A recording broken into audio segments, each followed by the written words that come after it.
Hello friends, hope you are doing good. Friends, in this lecture we are going to revise your topic number 3 of SCMPE, that is Lean System and Innovation. Very important topic from exam point of view. Very important concepts we are going to cover in today's lecture. Friends, in detail we'll be covering each and every concept so that exam में कोई भी question आ जाए आप आराम से वो लिख सकते हैं. ठीक है, आई होप आप लोगों ने इसका जो नोट्स है वो टेलीग्राम चैनल से डाउनलोड किया रहेगा. These notes topic number 1, 2, 3 already uploaded. ठीक है, तो वहां से ये सारे नोट्स आप डाउनलोड कर सकते हो. ठीक है, चलिएगा friends, let's start with the first question and less important from exam point of view. I will repeat, less important from exam point of view, क्योंकि ये जो फर्स्ट क्वेश्चन है इसमें टॉपिक में आगे हम लोग क्या पढ़ने वाले उसका थोड़ा सा ब्रीफ इंट्रोडक्शन उन्होंने दिया हुआ है. चलिएगा सर, स्टार्ट करते हैं. पहला क्वेश्चन है आपका, introduction to lean system. 7 type का वेस्ट कौन सा है और कैरेक्टरिस्टिक्स ऑफ लीन सिस्टम क्या है. ठीक है, आई रिपीट द क्वेश्चन.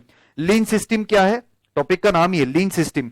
उसके 7 टाइप के वेस्टेज कौन से ऑर्गेनाइजेशन में, and next point characteristics of lean system क्या है. ठीक है, चलिए स्टार्ट करते हैं. फ्रेंड्स, लीन सिस्टम क्या है. Friends, lean system is systematic method, organized method. I'll repeat, systematic method or organized method for waste reduction. आपके मैन्युफैक्चरिंग में, आपके सर्विस, अगर आप इंडस्ट्री है तो कोई भी टाइप का वेस्टेज अगर जनरेट हो रहा है तो वो मिनिमाइज करना है विदाउट अफेक्टिंग द प्रोडक्टिविटी.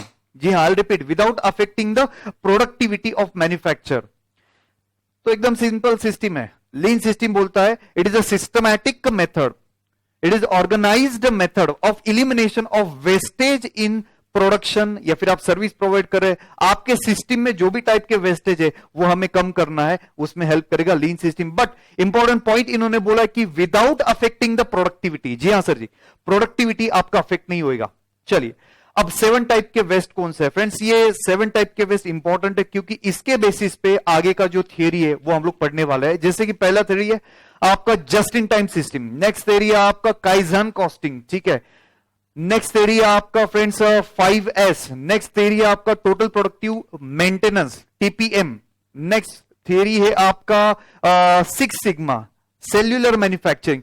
तो ये जो सारे थियरी हम लोग पढ़ने वाले, वो क्यों पढ़ने वाले, to eliminate this 7 type of wastage, जिसमें से सबसे पहला वेस्ट हम लोग डिस्कस करते हैं ओवर प्रोडक्शन. ठीक है फ्रेंड्स, ओवर प्रोडक्शन हम लोग जस्ट इन टाइम में सीखने वाले हैं.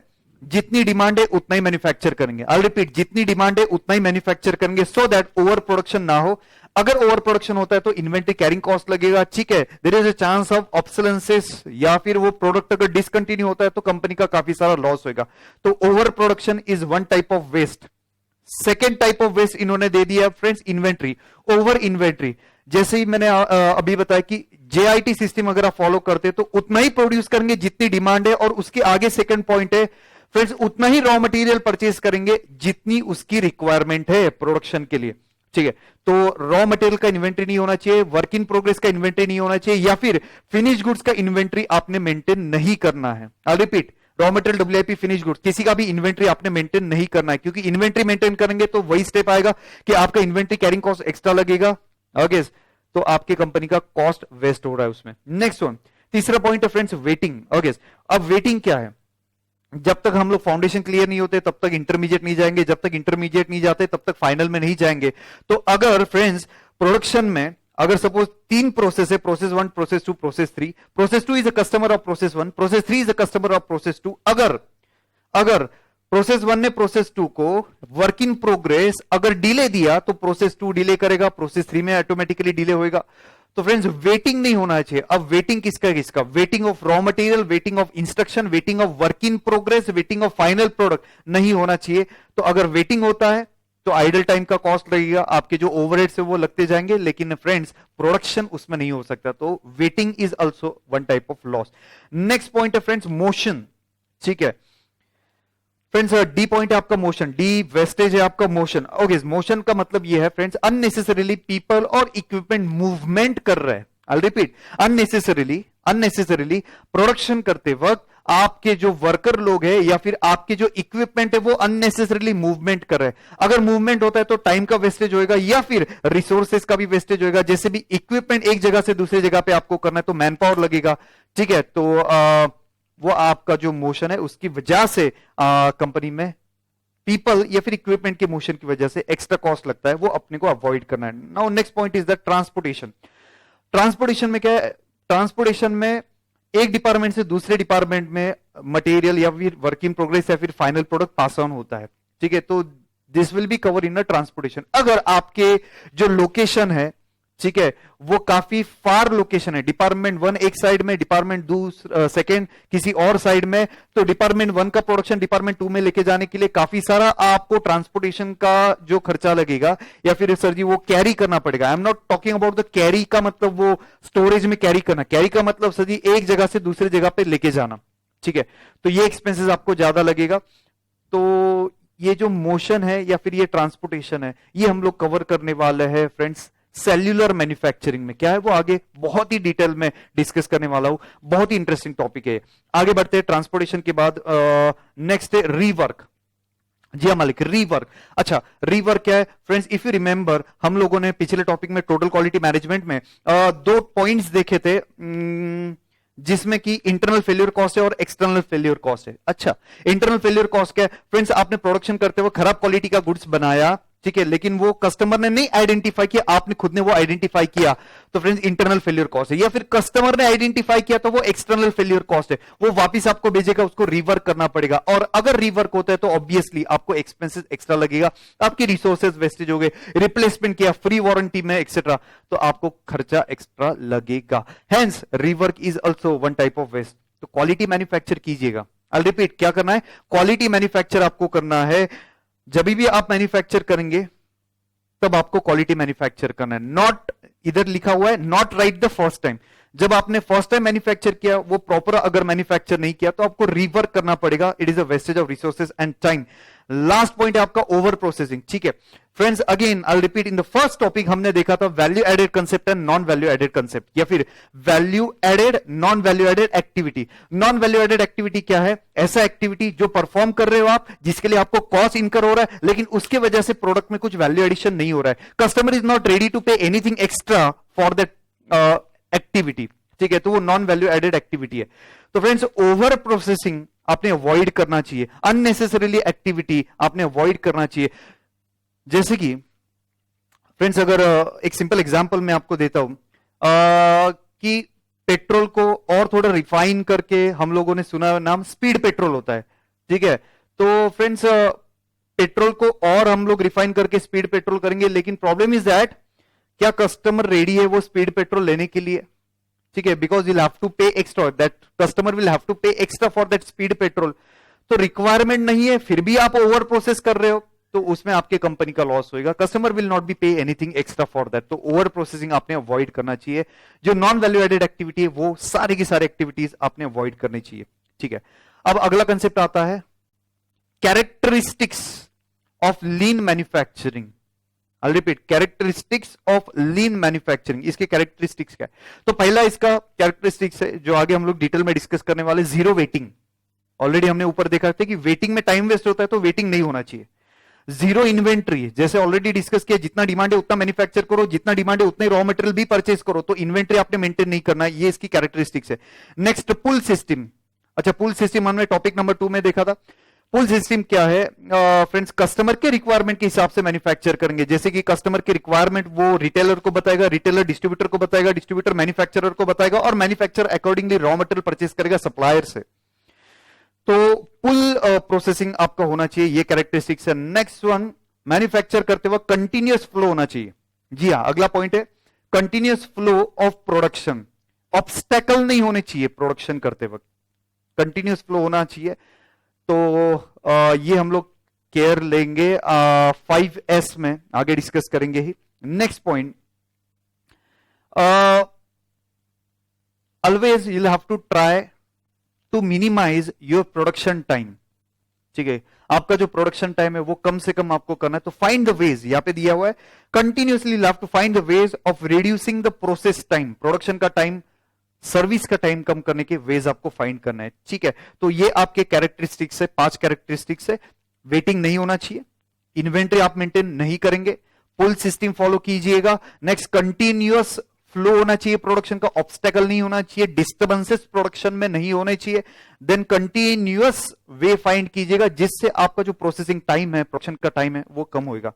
सो we have completed this less important question, that is lean system क्या है और उसके 7 टाइप के वेस्टेज क्या है और उसकी कैरेक्टरिस्टिक्स क्या है। ठीक है, अब फ्रेंड्स मेन कंसेप्ट की तरफ बढ़ते हैं। Important concept we are going to discuss now is just in time क्या है और उसके फीचर्स क्या है। ठीक है, जस्ट इन टाइम क्या है और उसके फीचर क्या है। मेनी टाइम ओल्ड सिलेबस पे भी इस पे क्वेश्चन आया, न्यू सिलेबस में भी इस पे क्वेश्चन आया हुआ है, तो very important from exam point of view. पूरे कॉन्सेंट्रेशन के साथ मैं आपसे बात कर रहा हूं, पूरे कॉन्सेंट्रेशन के साथ ये सारे की सारे कंसेप्ट आप ध्यान से सुनिएगा। मेरी गारंटी फ्रेंड्स आप अच्छे से लिख के आएंगे, because I am going to discuss in very detail. मैं बहुत ज्यादा डिटेल में ये सारे कंसेप्ट आपको बताने वाला है। ठीक है, अब जेआईटी क्या है। जेआईटी बोलता है फ्रेंड्स प्रोडक्शन में जो वेस्टेज है, सारे wastage, any type of wastage, time का वेस्टेज, मटेरियल का वेस्टेज है या फिर आपका लेबर का वेस्टेज है, जो भी वेस्टेज है वो आपको इलिमिनेट करना है और वो करने के लिए स्ट्रीमलाइन करो प्रोडक्शन। ठीक है, प्रोडक्शन स्ट्रीमलाइन कीजिए so that you will be eliminating all type of wastage of material, labour and time का वेस्टेज जो है वो आपको कम करना है। ठीक है, आगे सेकेंड पॉइंट इन्होंने दिया हुआ है, it is a pull system. क्या बोला है? It is a pull system. ये क्यों पुल सिस्टम है? थोड़ी देर पहले मैंने आपको बताया था, जितना कस्टमर की डिमांड है उतना ही फाइनल प्रोडक्ट प्रोड्यूस करेंगे और जितना फाइनल प्रोडक्ट प्रोड्यूस करना है उतना ही रॉ मटेरियल हम लोग बाहर से परचेज करेंगे, उसके लिए जो लगने वाला रॉ मटेरियल उतना ही हम लोग परचेज करेंगे। तो it is a pull system. अच्छा, तो पुल सिस्टम में क्या बोला मैंने, क्या पॉइंट्स लिखेंगे आप? पुल सिस्टम में उतना ही मैन्युफैक्चर करेंगे जितना डिमांड है। ठीक है, और वो डिमांड फुलफिल करने के लिए जितना मटेरियल लगने वाला है उतना ही मटेरियल हम लोग मंगवाएंगे। तो इन्वेंट्री मेंटेन नहीं होएगा, ओवर प्रोडक्शन यहां पे मेंटेन नहीं होएगा। तो स्टार्टिंग जेआईटी का अगर कोई भी क्वेश्चन आता है तो आपको स्टार्टिंग पॉइंट लिखना पड़ेगा, तो you can write the starting point. ठीक है, क्या क्या लिखेंगे आप? ये क्या करता है जेआईटी? स्ट्रीमलाइन करेगा प्रोडक्शन में, सारे के सारे टाइप के वेस्टेज आपके कम करवा देगा, टाइम का वेस्टेज, रिसोर्सेज का वेस्टेज, मटेरियल का वेस्टेज, लेबर का वेस्टेज, ये कम करने वाला है। ठीक है, इट्स अ पुल सिस्टम। उतना ही आप मैन्युफैक्चर करेंगे जितना डिमांड है और उतना ही रॉ मटेरियल परचेस करेंगे जितना फाइनल प्रोडक्ट को प्रोड्यूस करने के लिए लगने वाला है। ठीक है, ये फर्स्ट पैराग्राफ आप लिखेंगे। नेक्स्ट पॉइंट, अब बहुत ही ज्यादा important point, features of JIT. Just in time के कुछ फीचर्स है, ध्यान से सुनिएगा। जेआईटी का फीचर सबसे पहला ऑलरेडी हमने डिस्कस किया है, purchase the spare part, purchase the raw material, exact date, exact time जब आपको प्रोडक्शन करना है। I repeat, raw material, component, spare part आप तभी परचेज करेंगे जब एग्जैक्ट आपको प्रोडक्शन करना है। ये पहला पॉइंट होगा। तो इन शॉर्ट ध्यान से सुनिएगा क्या बोल रहा हूं, मटेरियल आया और यूज किया, मटेरियल आया और यूज किया, इसके बीच में टाइम गैप नहीं होना चाहिए। जेआईटी क्या बोलता है? मटेरियल आपने प्रोक्यूर किया और मटेरियल यूज किया, इसके बीच में टाइम गैप नहीं होना चाहिए। ठीक है, तो परचेस कब करेंगे? जब आपको रिक्वायरमेंट है। Next one, second important point है, डायरेक्टली डिलीवरी देनी चाहिए। सप्लायर को इंस्ट्रक्शन दो, मटेरियल की डिलीवरी डायरेक्टली आपको देनी है प्रोडक्शन फ्लोर पे, जहां पे प्रोडक्शन करना है, एग्जैक्टली वही पॉइंट पे, वही स्पॉट पे रॉ मटेरियल का डिलीवरी देना है। इसका मतलब नाउ स्टोरेज या स्टोर रूम का कंसेप्ट इलिमिनेट हो गया। अब रॉ मटेरियल पहले स्टोर्स में जाएगा फिर प्रोडक्शन डिपार्टमेंट में जाएगा, नहीं, यहां पे डायरेक्टली मटेरियल डिलीवरी दे दो आपके प्रोडक्शन फ्लोर पे जहां पे उसकी रिक्वायरमेंट है।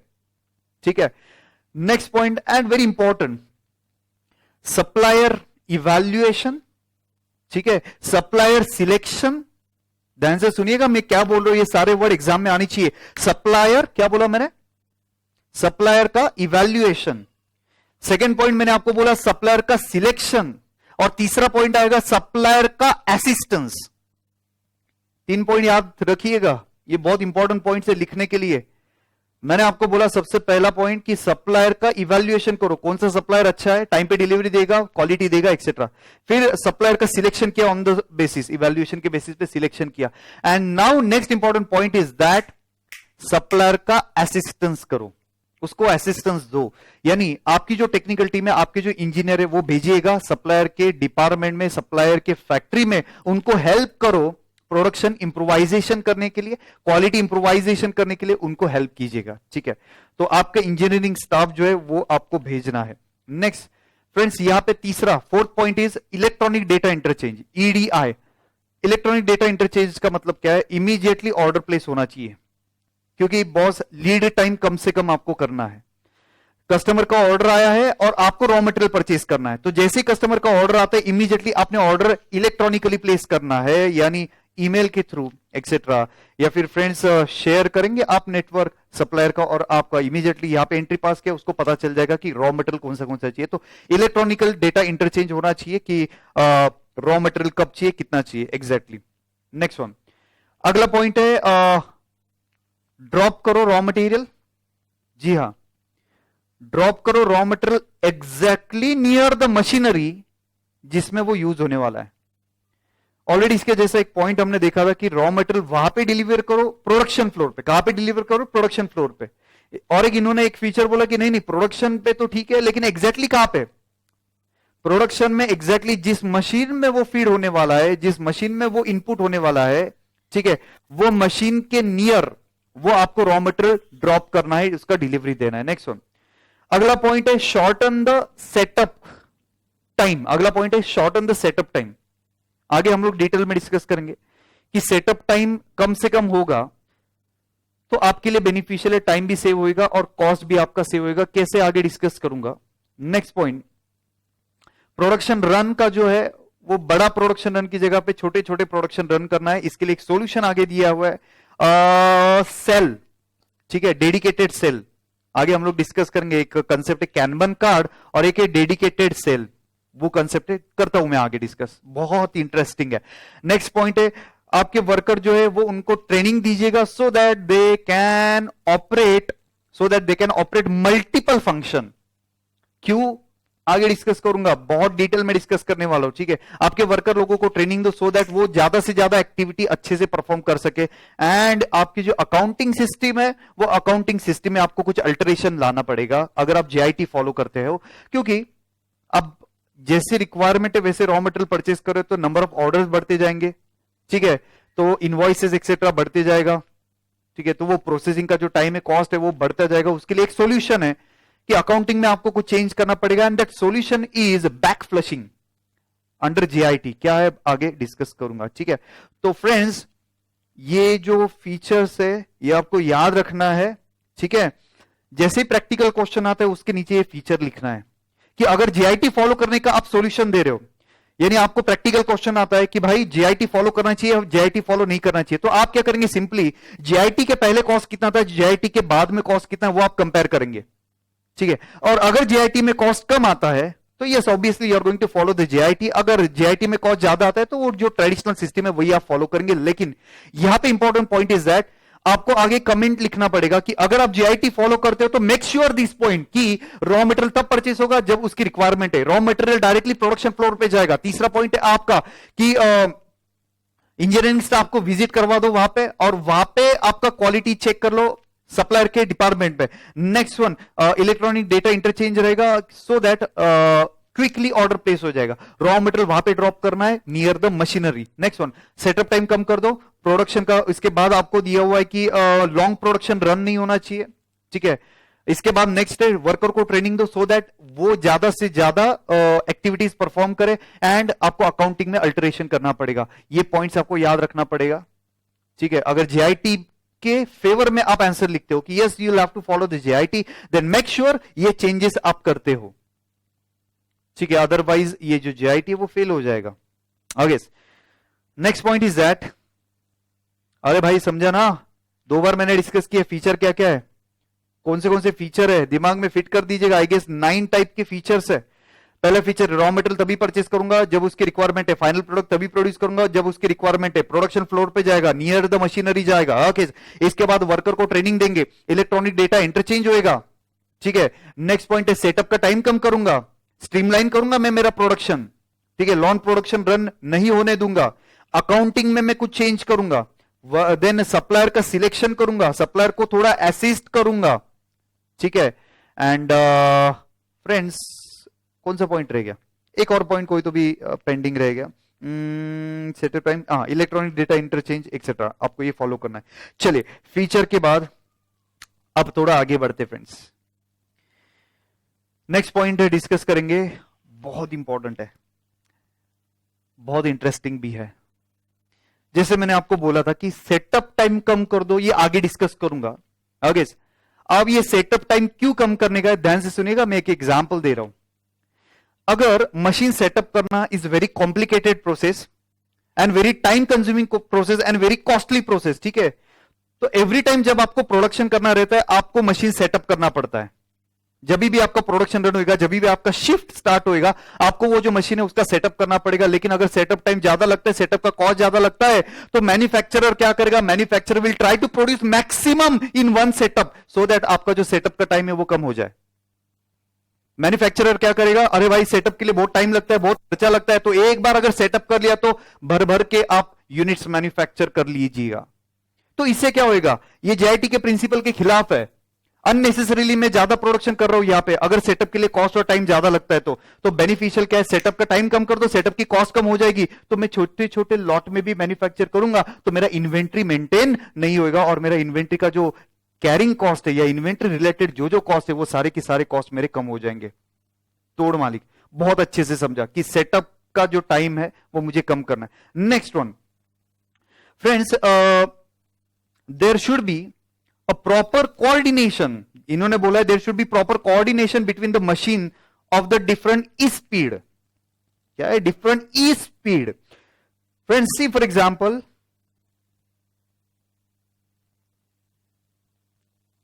एवरीवन प्लीज कॉन्सेंट्रेट, जी हां फ्रेंड्स, मशीन 1 है एंड मशीन 2 है।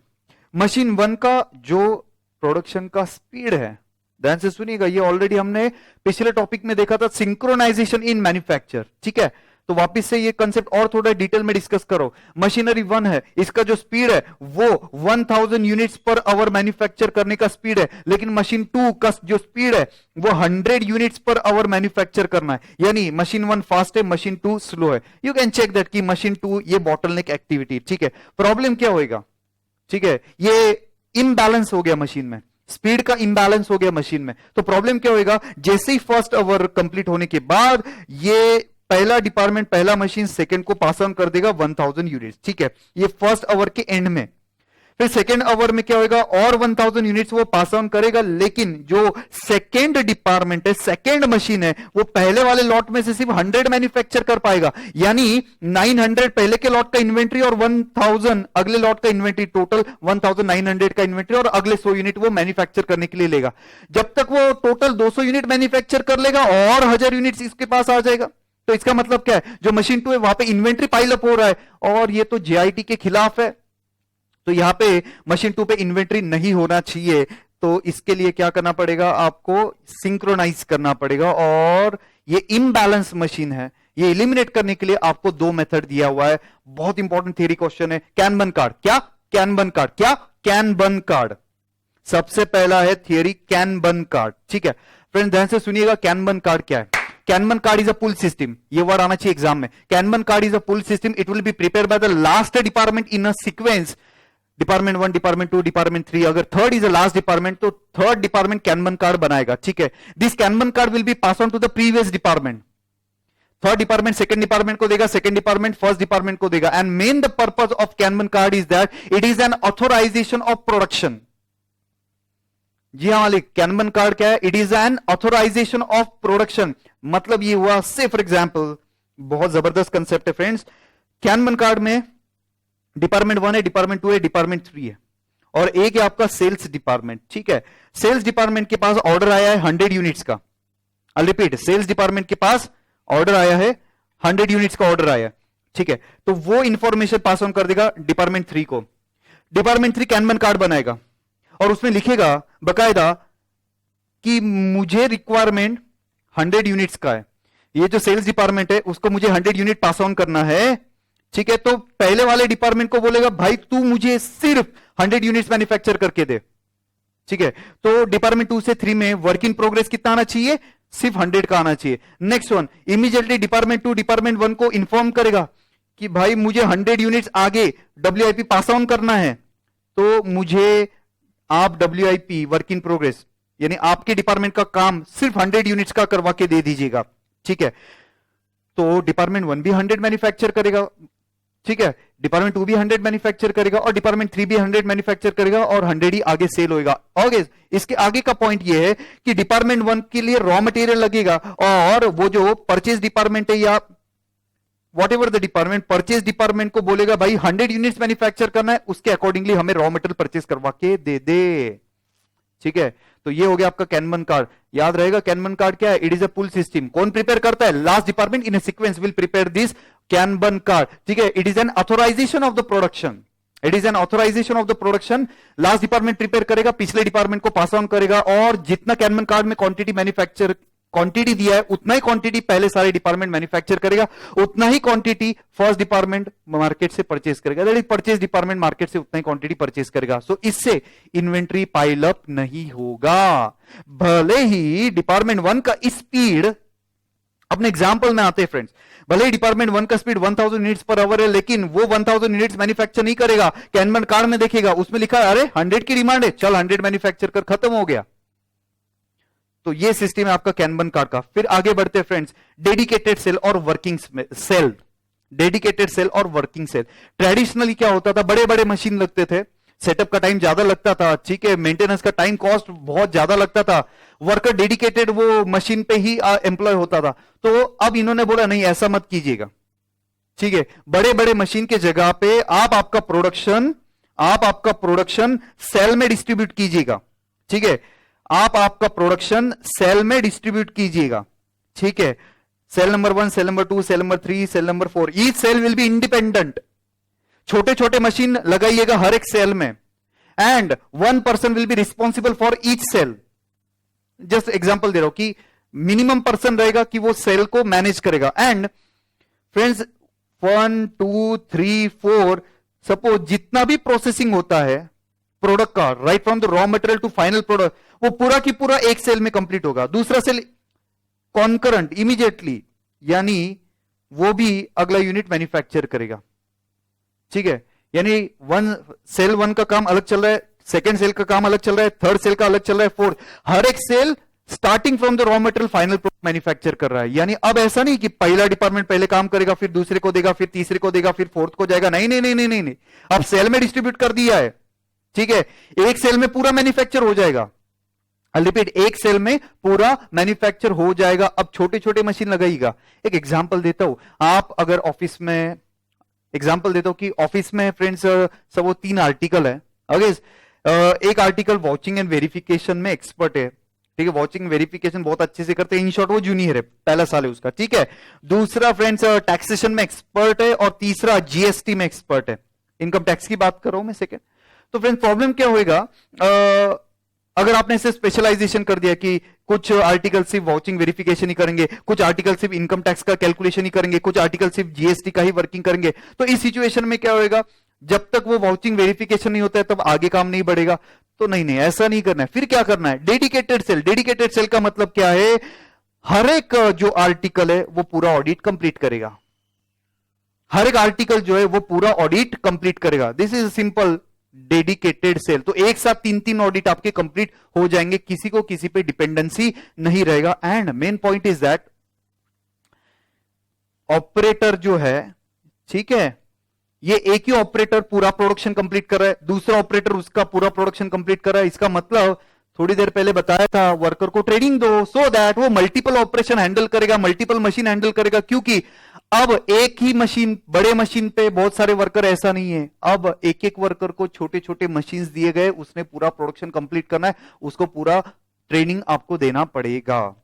ठीक है, and friends don't you think so, अगर कुछ डिफेक्टिव बन रहा है तो वो अर्ली आइडेंटिफिकेशन होगा, क्योंकि ये जो सेल का मैनेज कर रहा है उसको पता चल रहा है कि कौन सा मशीन डिले चल रहा है, कौन से मशीन में प्रोडक्शन खराब हो रहा है, तो अर्ली डिटेक्शन ऑफ डिफेक्टिव भी हो सकता है। ठीक है, तोड़ कंसेप्ट है।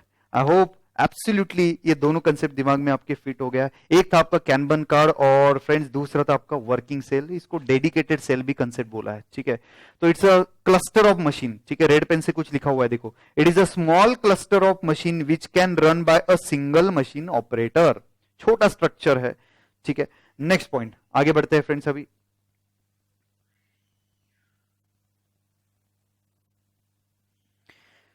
हाँ फ्रेंड्स, दो इंपॉर्टेंट कंसेप्ट क्लियर किए अब मैंने आपके। पहला कंसेप्ट था सेटअप टाइम कम कर दो, दूसरा कंसेप्ट था भाई अगर इम्बैलेंस है दो मशीन के अंदर वो कम कर दो। वो कैसे कम करना है, एक तो आप कैनबन कार्ड यूज कीजिएगा और दूसरा, ठीक है, आपका डेडिकेटेड सेल का कंसेप्ट है। जनरली ये दोनों कॉम्बिनेशन में करेंगे तो बेटर आपको रिजल्ट मिलेगा।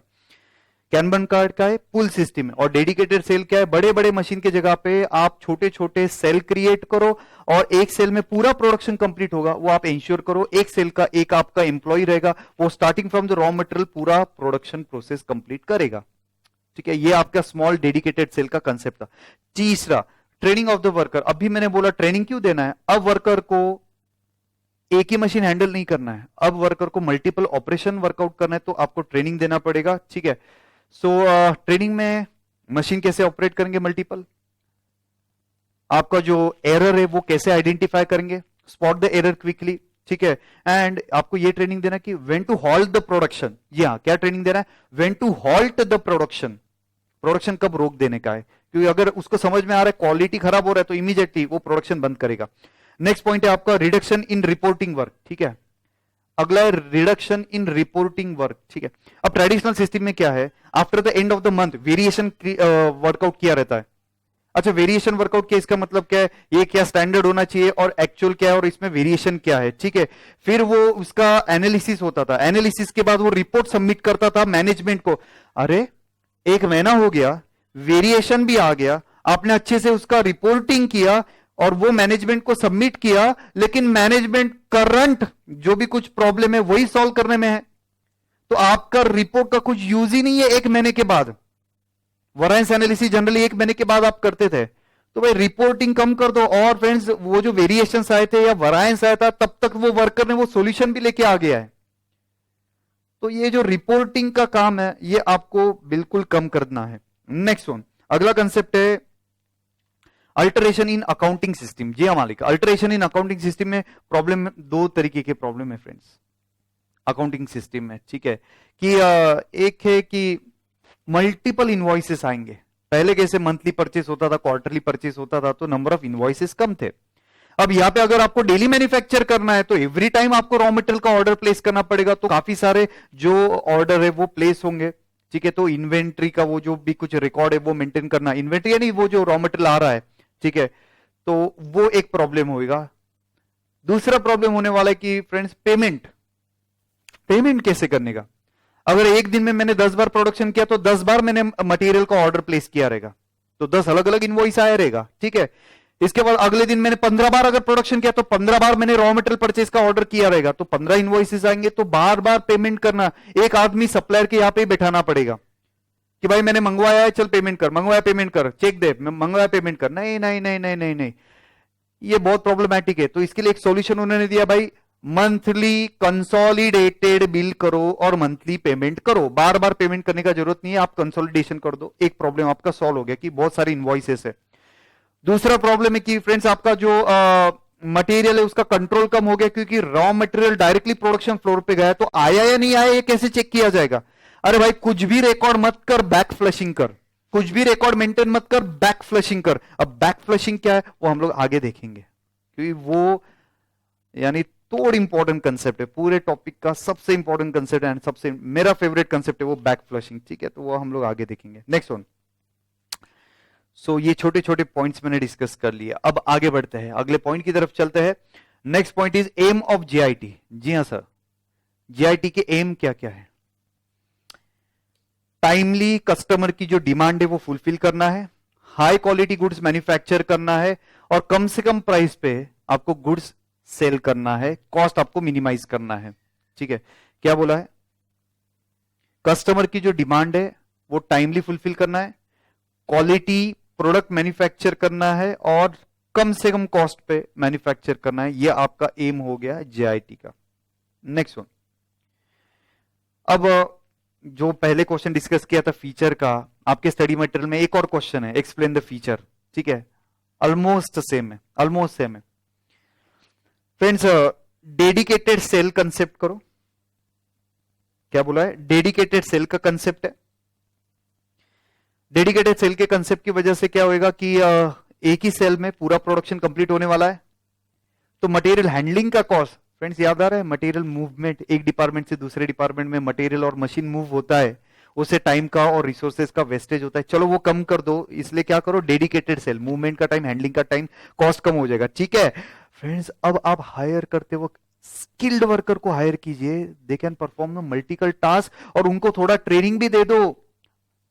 ठीक है फ्रेंड्स, उनको ट्रेनिंग भी दे दो, मेंटेनेंस का भी ट्रेनिंग दे दो, छोटे छोटे रिपेयर वो खुद करेंगे, मल्टीपल टास्क वो करेंगे, उसका आपको उनको ट्रेनिंग देना पड़ेगा। ठीक है, ये हमने ऑलरेडी वो फीचर में देखा था। Next one, early detection of defective. जी हाँ, अर्ली डिटेक्शन ऑफ डिफेक्टिव का पॉइंट क्या है फ्रेंड? अभी डेडिकेटेड सेल का कंसेप्ट है, वर्कर जल्दी से डिफेक्टिव आइडेंटिफाई करेगा। एक आपको इंटरेस्टिंग पॉइंट बताता हूं। मैंने आपको बताया कि पहले डिपार्टमेंट का स्पीड 1000 यूनिट्स पर आवर है सपोज, और सेकेंड डिपार्टमेंट का स्पीड 100 यूनिट्स पर आवर है।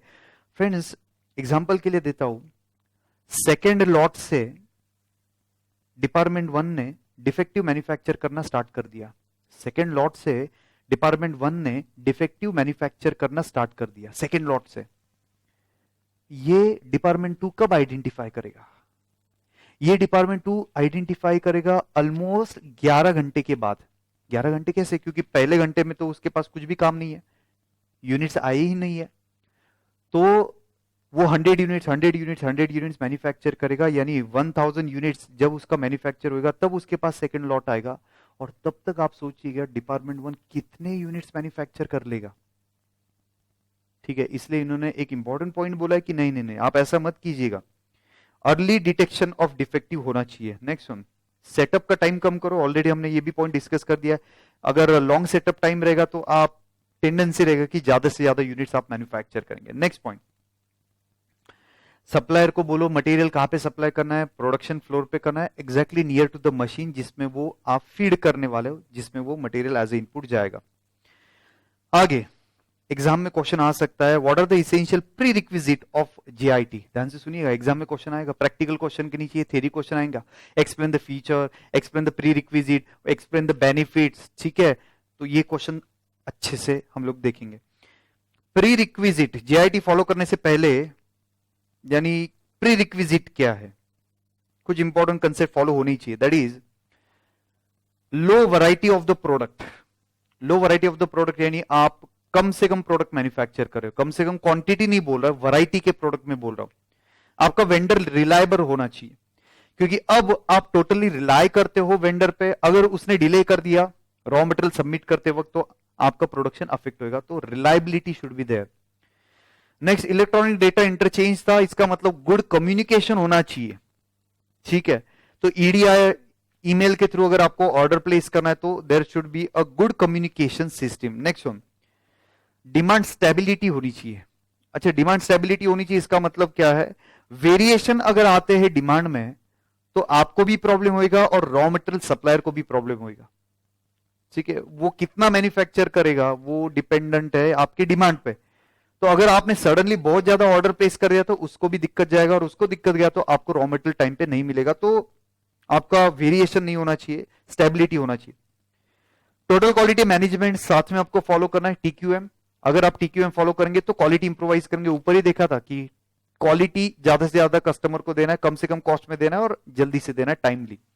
टीक्यूएम के बाद डिफेक्ट फ्री मटेरियल, थोड़ी देर पहले बताया था, वेंडर का सिलेक्शन किया, वेंडर का असिस्टेंस किया, आपकी टीम भेजो वेंडर के प्रीमाइसिस में और वो वहां पे हेल्प करेगा क्वालिटी इंप्रोवाइजेशन करने के लिए। नेक्स्ट वन, प्रिवेंटिव मेंटेनेंस, यानी एडवांस में आप मेंटेन कीजिएगा, डिफेक्ट आने के बाद या फिर मशीन ब्रेकडाउन होने के बाद मेंटेनेंस करने से अच्छा प्रिवेंटिव मेंटेनेंस करो, ब्रेकडाउन होना ही नहीं चाहिए। ठीक है फ्रेंड्स, एक इंपॉर्टेंट कंसेप्ट है। अगला कंसेप्ट,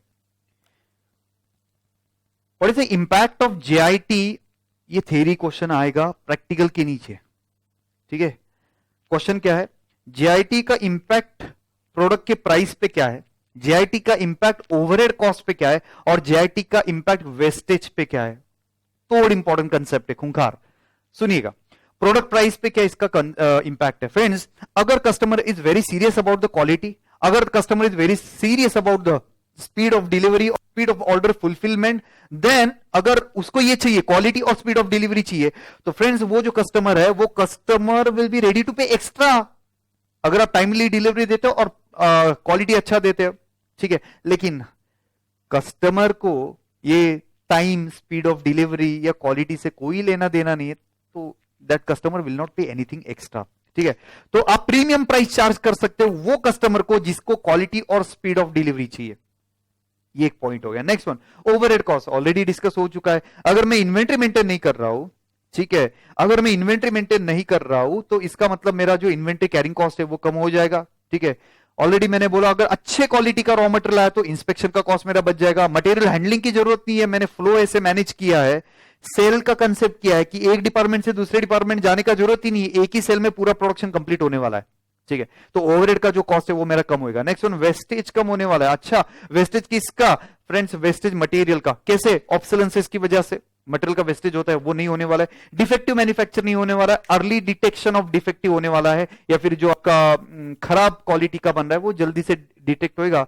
तो डिफेक्टिव में वेस्टेज आपका नहीं है, रीवर्क करने की जरूरत आपको नहीं है, टाइम का वेस्टेज नहीं है, एक्सेस इन्वेंट्री आप मेंटेन नहीं कर रहे हो, तो वेस्ट कंट्रोल आपका हो रहा है।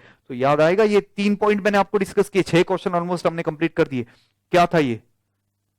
प्रोडक्ट का प्राइस। क्या था?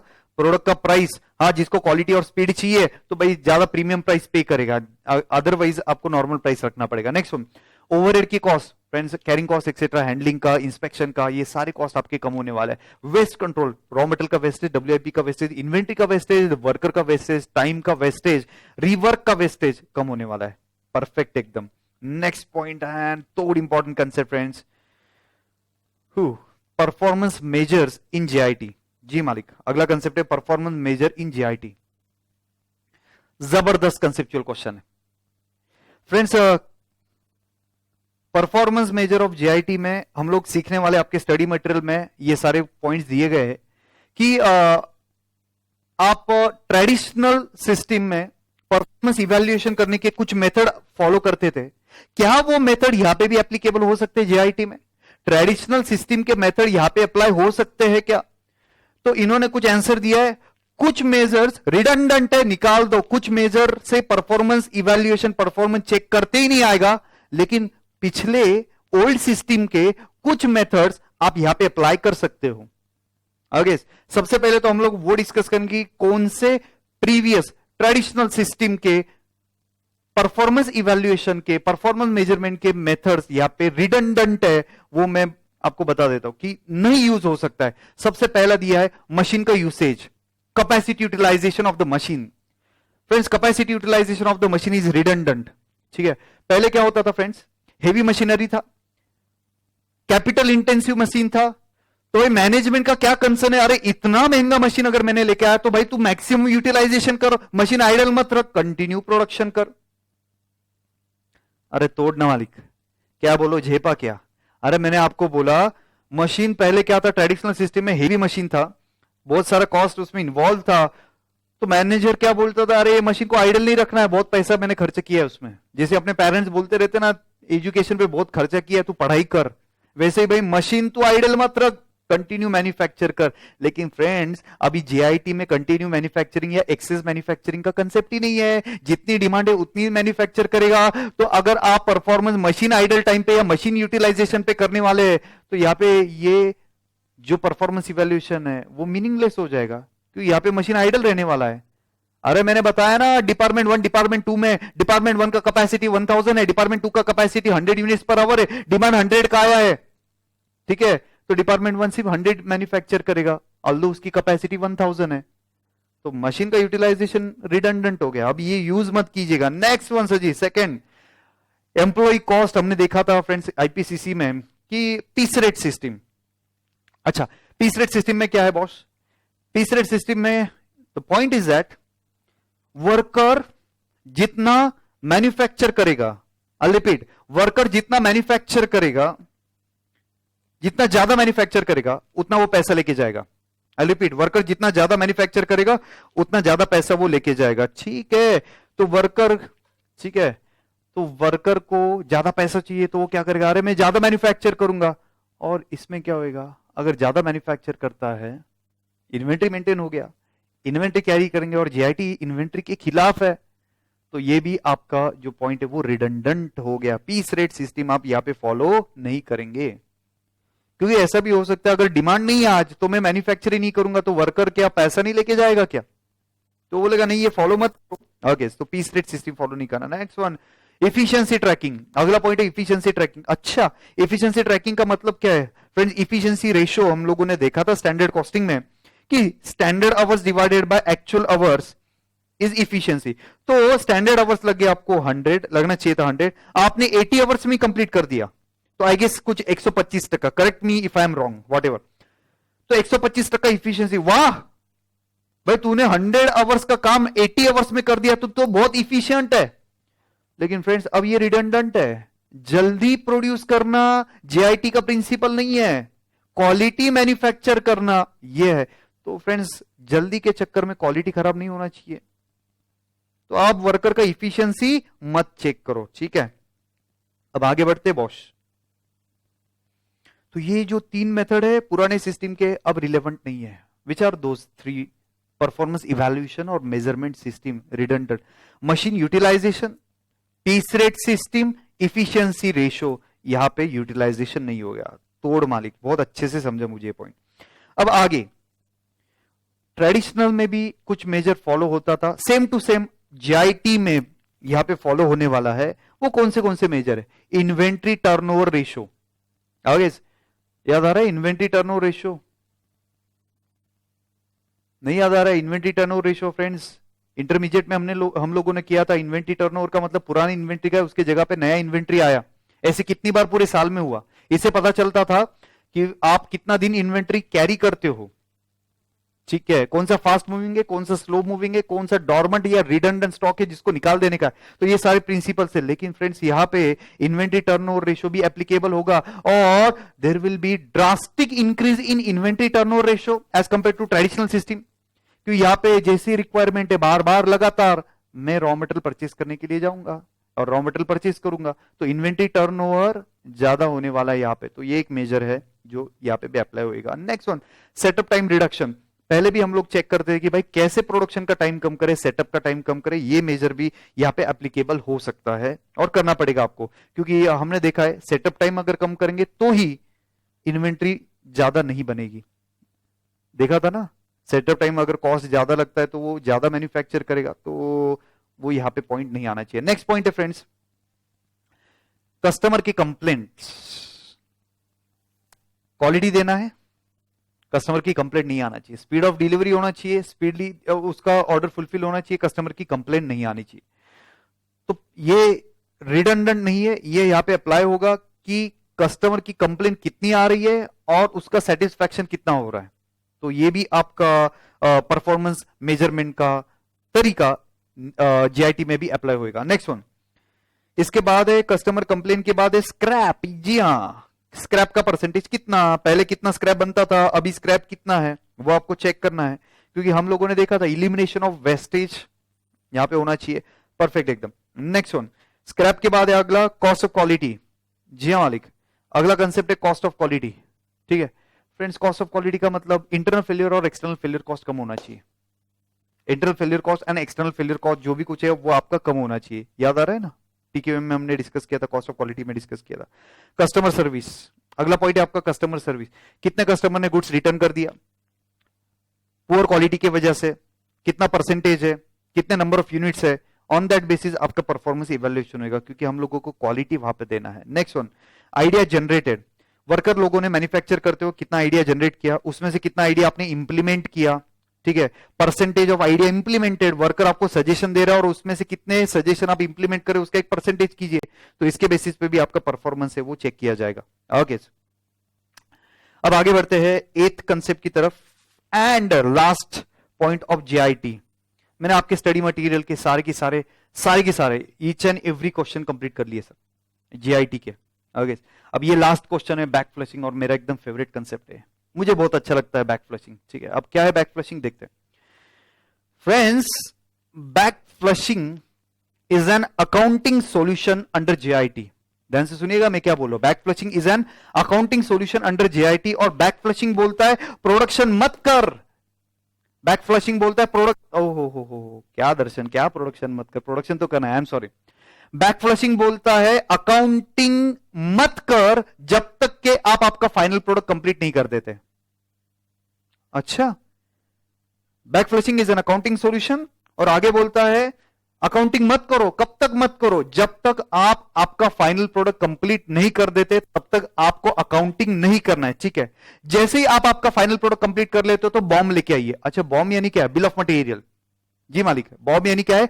Bill of material. अच्छा, बिल ऑफ मटेरियल क्या है? एक फाइनल प्रोडक्ट प्रोड्यूस करने के लिए कौन से टाइप के रॉ मटेरियल लगते हैं, कितनी क्वांटिटी लगती है, कौन से क्वालिटी के लगते हैं, ये स्टैंडर्ड इंफॉर्मेशन रहता है आपका बिल ऑफ मटेरियल में। एक फाइनल प्रोडक्ट प्रोड्यूस करने के लिए कौन से मटेरियल लगते हैं, कितना क्वांटिटी में लगता है, वो इंफॉर्मेशन बिल ऑफ मटेरियल में। तो जैसे ही आपने फाइनल प्रोडक्ट का प्रोडक्शन कंप्लीट कर दिया, इमीडिएटली बिल ऑफ मटेरियल आइए वो प्रोडक्ट का, और फ्रेंड्स मल्टीप्लाई कर दीजिएगा बिल ऑफ मटेरियल की क्वांटिटी एंड प्रोडक्शन की क्वांटिटी। नहीं झेपा? अरे नहीं झेपा, टेंशन मत लो, मैं बताता हूं ना सर।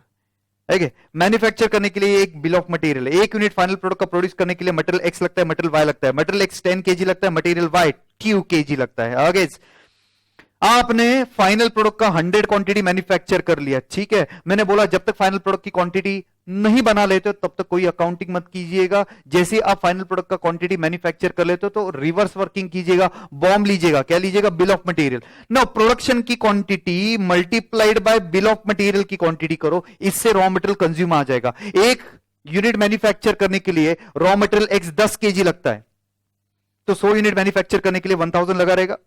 एक मैन्युफैक्चर करने के लिए वाई जो है वो आपका 2 केजी लगता है, तो 100 मैन्युफैक्चर करने के लिए 200 लगा रहेगा। तो खत्म है सर जी, ओपनिंग स्टॉक जितना भी था अपने पास उसमें से ये 1000 और 200 लेस कर दो, आपका आ जाएगा क्लोजिंग स्टॉक। ये आपका बैक फ्लशिंग मालिक। आगे ये है आपका back flushing. I hope absolutely clear है, दिमाग में फिट हो गया। बैक फ्लशिंग अगर क्वेश्चन आने के चांसेस बहुत ज्यादा है। ओल्ड सिलेबस में कम से कम 15 से 16 बार एग्जाम में ये रिपीट हुआ था बैक फ्लशिंग का, और आपके एग्जाम में आ सकता है। आगे तो क्या है बैक फ्लशिंग? अकाउंटिंग सॉल्यूशन है जेआईटी में। बहुत बार इनवॉइसेस आने वाले हैं, बहुत बार रॉ मटेरियल आने वाले हैं, तो कितना रिकॉर्ड करे? अरे टेंशन मत ले, बैक फ्लशिंग कर, रिवर्स वर्किंग कर। अच्छा, रिवर्स वर्किंग का मतलब क्या है? जब तक रॉ फाइनल प्रोडक्ट कंप्लीट नहीं हो जाता है तब तक कुछ भी रिकॉर्ड्स मेंटेन मत कर। जैसे ही फाइनल प्रोडक्ट कंप्लीट हो जाता है उसका बिल ऑफ मटेरियल ले ले। बिल ऑफ मटेरियल में एक यूनिट मैन्युफैक्चर करने के लिए कितना क्वांटिटी लगता है वो इंफॉर्मेशन दिया है। प्रोडक्शन की क्वांटिटी को मल्टीप्लाई कर बिल ऑफ मटेरियल की क्वांटिटी से आपको टोटल मटेरियल का कंजम्पशन आ जाएगा। फिर ओपनिंग स्टॉक में से ये मटेरियल का कंजम्पशन लेस कर देना, आपका आ जाएगा closing stock. This is a simple concept of back flushing. I hope understood. ठीक है फ्रेंड्स, लाइक कर देना अगर ये अंडरस्टूड यानी अच्छे से कंसेप्ट समझ में आया तो।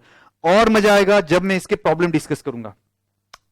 जी हां सर, और मजा आएगा जब मैं इसके प्रॉब्लम्स विथ बैक फ्लशिंग मैं डिस्कस करूंगा। सबसे पहला प्रॉब्लम है friends, correct production quantity record होना चाहिए। जी हां, करेक्ट प्रोडक्शन का क्वांटिटी रिकॉर्ड होना चाहिए। अगर प्रोडक्शन का क्वांटिटी गलत, रिवर्स वर्किंग गलत। जैसे कि आपने मैन्युफैक्चर कर लिया 101 यूनिट, 101 यूनिट मैन्युफैक्चर किया, काउंट करते वक्त 99 एंड 100, अरे 100 ही मैन्युफैक्चर किया आपने, तो फ्रेंड्स आप ये जो स्टॉक अपडेट करेंगे वो 100 के बेसिस पे करेंगे, लेकिन एक्चुअल में 101 क्वांटिटी आपने मैन्युफैक्चर कर लिया, तो फ्रेंड्स आपको शॉर्टेज मिलेगा। अरे 10 केजी और 2 केजी का शॉर्टेज मिलेगा, क्योंकि आपने तो 100 ही रिकॉर्ड किया, 101 आपने एक्चुअल में मैन्युफैक्चर किया, तो एक्स का 10 क्वांटिटी शॉर्ट दिखेगा और वाई का 2 क्वांटिटी शॉर्ट दिखेगा। तो there should be a proper accounting, proper record of production, otherwise wrong stock will get updated. झेपा, मुझे बहुत अच्छे से समझा। चलो आगे देखते हैं। सेकेंड पॉइंट इन्होंने बोला है भाई आपका जो स्क्रैप है, ठीक है, वो अच्छे से रिकॉर्ड कर भाई। स्क्रैप, वेस्टेज, लॉस जो हुआ है वो अच्छे से रिकॉर्ड कर। अगर वो रिकॉर्ड करना भूल गया, स्क्रैप रिकॉर्ड करना भूल गया, तो भाई रॉन्ग स्टॉक अपडेट होएगा। जैसे कि मैंने 101 यूनिट मैन्युफैक्चर किए इन टोटल, जिसमें से एक यूनिट है ना स्क्रैप हो गया, लॉस हो गया, वेस्टेज हो गया, तो मैंने सिर्फ गुड यूनिट्स काउंट किए और गुड यूनिट से मेरे 100, तो मैंने स्टॉक अपडेट कर दिया 100 के बेसिस पे। गलत। 101 क्वांटिटी आपने एक्चुअल में मैन्युफैक्चर किया है, तो there should be a proper accounting, proper record of the scrap. ठीक है। तीसरा पॉइंट है, जब तक है जान नहीं सर, जब तक आप आपका फाइनल प्रोडक्ट कंप्लीट नहीं कर देते तब तक inventory will show higher level. My God, क्या बोला? जब तक आप आपका फाइनल प्रोडक्ट कंप्लीट नहीं कर देते तब तक inventory will be shown at the higher level. अरे क्यों ऐसा है? जब तक फाइनल प्रोडक्ट कंप्लीट नहीं कर देते तब तक आपका इन्वेंट्री हायर लेवल रहेगा, ऐसा क्यों? रीजन इज दैट आप एंट्री कब करते हो? जब प्रोडक्शन कंप्लीट किया तब आप डायरेक्टली एंट्री पास करते हो। इन बिटवीन मटेरियल कितना इश्यू किया, कितना रिटर्न आया, कितना कंज्यूम किया, नथिंग, नो डेटा, कुछ भी डेटा आपने मेंटेन नहीं किया है। तो फ्रेंड्स यहां पे इंपॉर्टेंट पॉइंट है कि जब तक प्रोडक्शन कंप्लीट नहीं हो जाता तब तक इन्वेंट्री बहुत हायर दिखेगा। जैसे कि एग्जांपल देता हूं, आपने 1 जनवरी को स्टार्ट किया प्रोडक्शन और आपका 31 जनवरी को प्रोडक्शन कंप्लीट हुआ, आपने रॉ मटेरियल कितने मंगवाए? तो ये 100 एंड 200, एक्स का 1000 क्वांटिटी और वाई का 200 क्वांटिटी आपने मंगवाया। ठीक है, तो आपके पास इतना रिकॉर्ड है कि हाँ, एक्स की 1000 क्वांटिटी है और वाई का 200 क्वांटिटी ओपनिंग में है। 2 तारीख को, 5 तारीख को, 15 तारीख को, 20 तारीख को, 25 तारीख को, 29 को, 30 को इतना ही क्वांटिटी दिखेगा, क्योंकि आपने तो कोई रिकॉर्ड ही मेंटेन नहीं किया है इशू का। बस 31 को कितनी क्वांटिटी? 0।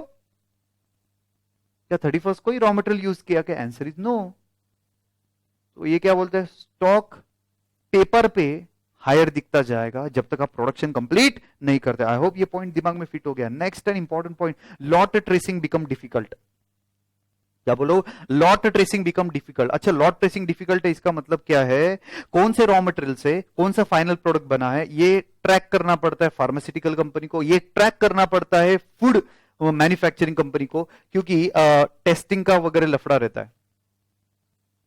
लॉट ट्रेसिंग इधर हो ही नहीं सकता, पता ही नहीं चल रहा है कौन से रॉ मटेरियल से कौन सा फाइनल प्रोडक्ट आ रहा है, ठीक है, बन रहा है, तो lot tracing become difficult here. Next one, last important point, this entire exercise of backflushing is dependent on reverse working, and this reverse working is performed on the basis of one important document, and that document was bill of material, BOM। अरे BOM क्या है? Standard document है, लेकिन sir वहां पे तो लिखा हुआ था कि मैन्युफैक्चर करते वक्त एक्स का 10 kg यूज करना है और वाई का 2 kg यूज करना है, लेकिन एक्चुअल में मैन्युफैक्चर करते वक्त वेरिएशंस आ गया, वरायंसेस आ गया। अरे आ सकता है ना, स्टैंडर्ड कॉस्टिंग टॉपिक हमने इसके लिए तो पढ़ा हुआ है, ये स्टैंडर्ड और एक्चुअल में डिफरेंस आ सकता है। सपोज आपने 10 kg की जगह पे 10.01 kg भी यूज कर दिया तो स्टॉक गलत आप अपडेट करेंगे, तो यहां पे वरायंस एनालिसिस भी आपको करना पड़ेगा। ओके, सो आई होप ये पॉइंट एब्सोल्युटली क्लियर है। तो here we completed each and every concept and each and every question of JIT। चलिएगा अब आगे नेक्स्ट 9th क्वेश्चन की तरफ चलते हैं, which is very important. 9th question is kaizen costing. ये टॉपिक में भी है, अगला है फ्रेंड्स, अगले टॉपिक में भी टारगेट कॉस्टिंग का ये एक पार्ट है। ठीक है आपके स्टडी मटेरियल में काइजन कॉस्टिंग 2 जगह पे आया हुआ है, ठीक है, याद रहेगा। चलो अब आगे बढ़ते हैं फ्रेंड्स। ये जो काइजन कॉस्टिंग क्या है, ध्यान से सुनिएगा इसके important points. Kaizen costing, kaizen costing is a continuous improvement. Kaizen costing is continuous improvement, ठीक है, किस में? तो एग्जिस्टिंग प्रोसेस में एग्जामिन कीजिएगा और कंटिन्यूअसली इंप्रूवाइजेशन कीजिएगा। फिलोसॉफी क्या है इसमें? छोटे छोटे चेंजेस इंक्रीमेंटल बेसिस पे करते रहिएगा। आज ये चेंज किया और थोड़ा चेंज करके कल और थोड़ा चेंज करेंगे, तो इट इज एन इंक्रीमेंटल। अब ये हो गया, अब और ये हो गया, अब और, तो इंक्रीमेंटल हम लोग यहां पे इंप्रूवमेंट करेंगे, ठीक है, थोड़ी थोड़ी इंप्रूवमेंट एवरी टाइम।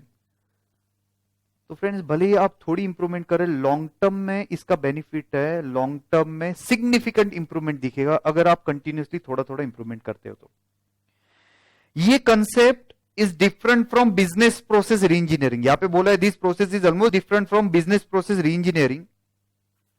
आगे है जहां पे अगर आपको याद आता है रेडिकल रीडिजाइनिंग, फंडामेंटल रीथिंकिंग, ऐसे कुछ तो भी हमने ऐसे में पढ़ा था, ठीक है, रेडिकल चेंजेस लेके आना है, बहुत यानी ड्रास्टिक चेंज लेके आना है, लेकिन यहां पे काइजन कॉस्टिंग में छोटे छोटे स्मॉल इंक्रीमेंटल चेंजेस लेके आइएगा। तो एग्जाम में अगर क्वेश्चन आता है या केस स्टडी आता है तो आपको क्या लिखना है, kaizen costing is a examination of present system and continuous improvement of the continuous incremental improvement of the present system. ठीक है, तो it is different from business री इंजीनियरिंग, बिजनेस प्रोसेस री इंजीनियरिंग जहां पे रेडिकल रीडिजाइन था, यहां पे छोटा छोटा चेंजेस करे। ठीक है, नेक्स्ट, अब यहां पे important point is that here involvement of the worker of all the level is important. सारे लेवल्स के वर्कर का इन्वॉल्वमेंट इसमें इंपॉर्टेंट है फॉर इंप्रूवमेंट। ठीक है, टू सॉल्व द प्रॉब्लम और टू इंप्रूव द प्रोसेस आपको सारे वर्कर का इन्वॉल्वमेंट इसमें चाहिए। ठीक है, next point, it involve elimination of waste. ठीक है, it involve elimination of wastage, wastage कम करना, इंप्रूव करना, वेस्टेज कम करना है, एक्स्ट्रा जो वर्क स्टेप है, नॉन वैल्यू एडेड एक्टिविटी है, वो हमें कम करना है प्रोडक्शन में, असेंबली में या डिस्ट्रीब्यूशन में। ठीक है, तो ये वैल्यू इंजीनियरिंग में भी स्टेप किया है, ये सारे जो वेस्टेज कम करना। ठीक है, सेटअप का जो स्टेप्स है वो कम करना, या फ्रेंड्स आपका जो डिफेक्टिव मैन्युफैक्चर वो कम करना। तो ये सारे प्रिंसिपल्स ऑलरेडी कवर हो चुके हैं वैल्यू इंजीनियरिंग में, और री इंजीनियरिंग में ऑलरेडी कवर हो चुके हैं, लेकिन वहां पे अमाउंट ऑफ रिडक्शन ज्यादा है, यहां पे अमाउंट ऑफ रिडक्शन कम है, कॉस्ट रिडक्शन यहां पे कम होता है। नेक्स्ट वन, जैसे मैंने अभी आपको बोला कि कॉस्ट रिडक्शन काइजन कॉस्टिंग से कम होता है, लेकिन थोड़ी थोड़ी इंप्रूवमेंट करते जाएंगे, थोड़ी थोड़ी कॉस्ट रिडक्शन कंटिन्यूअस बेसिस पे करते जाएंगे, तो इसका इंपैक्ट लॉन्ग टर्म में आएगा। एंड लॉन्ग टर्म में फ्रेंड्स कंपटीशन की प्रेशर की वजह से आपको आपकी कॉस्ट कम करनी है, तो काइजन कॉस्टिंग आपको हेल्प करेगा to maintain the competitive future. Next one, अगला पॉइंट बोलता है कि काइजन कॉस्टिंग में क्या बोलता है भाई, पहले तो स्टैंडर्ड सेट करो, फिर वो स्टैंडर्ड अचीव करो और स्टैंडर्ड रिवाइज करो। क्या बात है, स्टैंडर्ड सेट करो, स्टैंडर्ड अचीव करने की कोशिश करो, एक बार स्टैंडर्ड अचीव हो गया तो स्टैंडर्ड को इंप्रूव करो, स्टैंडर्ड को और रिवाइज करो, अगला टारगेट आपको देना है। ठीक है, next, there is no room, sorry, there is always room for improvement, continuous improvement always होने ही वाला है। ठीक है, तो ये था आपका JIT, सॉरी बैक, ये दर्शन क्या कर रहा है, ये था आपका काइजन कॉस्टिंग। क्या लिखेंगे एग्जाम में, कंटिन्यूअस इंप्रूवमेंट। अगला लाइन लिखेंगे, it is a continual incremental improvement in a production process, all type of wastage, unnecessary steps आपको इलिमिनेट करना है। This is different from value engineering, री इंजीनियरिंग। वैल्यू इंजीनियरिंग, री इंजीनियरिंग में जो कॉस्ट कम होता है उसका पोर्शन ज्यादा रहता है, यहां पे कॉस्ट का रिडक्शन का पोर्शन कम है। ऑल एम्प्लॉय इन्वॉल्व करके लेना है क्वालिटी इंप्रोवाइजेशन करने के लिए। नेक्स्ट इंपॉर्टेंट पॉइंट है, cost reduction is very small but collectively in long term major cost reduction will be there, अगर आप कंटिन्यूअसली ये फॉलो करते हैं। एंड लॉन्ग टर्म में कंपटीशन के प्रेशर की वजह से कॉस्ट कम आपको करना ही पड़ेगा। There is always room for improvement, ये एक लाइन आप लिख के आएंगे। ठीक है, तो ये था आपका important concept, that is kaizen costing.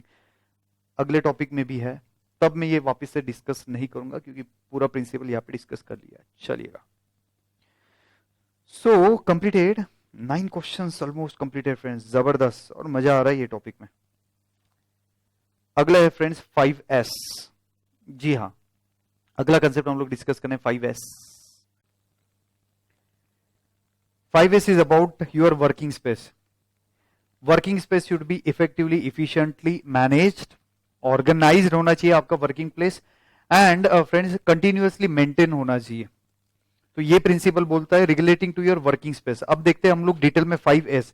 Friends इसे जापानी कंसेप्ट जहां पे हमें 5 जापानीज वर्ड का सीखना पड़ेगा, एग्जाम में लिखना पड़ेगा। ये सबसे पहला इसमें फ्रेंड्स सॉर्ट करके रखिएगा। जी हाँ, सबसे पहला पॉइंट है इसमें सॉर्ट करके रखिएगा। अभी सॉर्ट करके रखना यानी क्या करना फ्रेंड्स, सॉर्ट करना इसका मतलब जो वर्किंग एरिया है उसमें जो जो ऑब्स्टेकल्स है वो सारे ऑब्स्टेकल्स निकाल दो। मतलब ये हुआ जो नेसेसरी आइटम है वही रखिएगा, जो अननेसेसरी आइटम है वो आप वर्किंग स्पेस में कलेक्ट करके मत रखिएगा।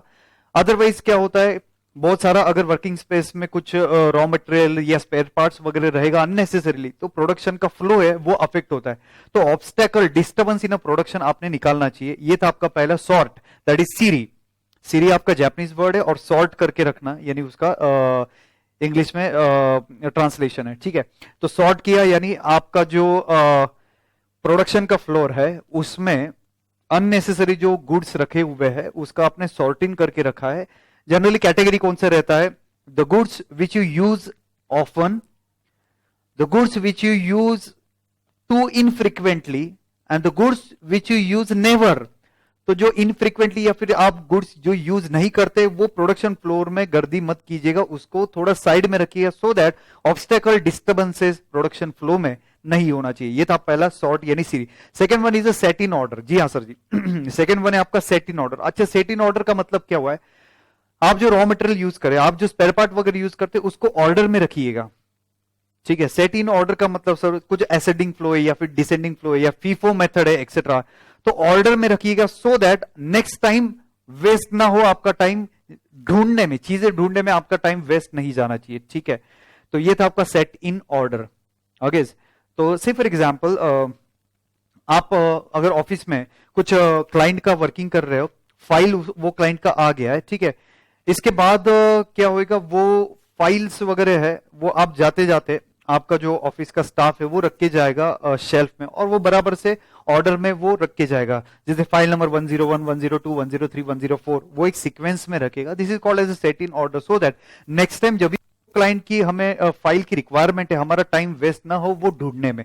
तो ये था आपका set in order, that is उसको हम लोग क्या बोलेंगे जापानीज में, साइट ऑन। आगे नेक्स्ट पॉइंट है आपका शाइन। आपका जो वर्किंग प्लेस है, वर्किंग एरिया है, वो कंटिन्यूअसली नीट एंड क्लीन होना चाहिए, ठीक है। वर्कर लोगों ने उनका उनका ही वो मेंटेन रखना चाहिए। This is called as a shine, इसको हम लोग बोलेंगे शाइन।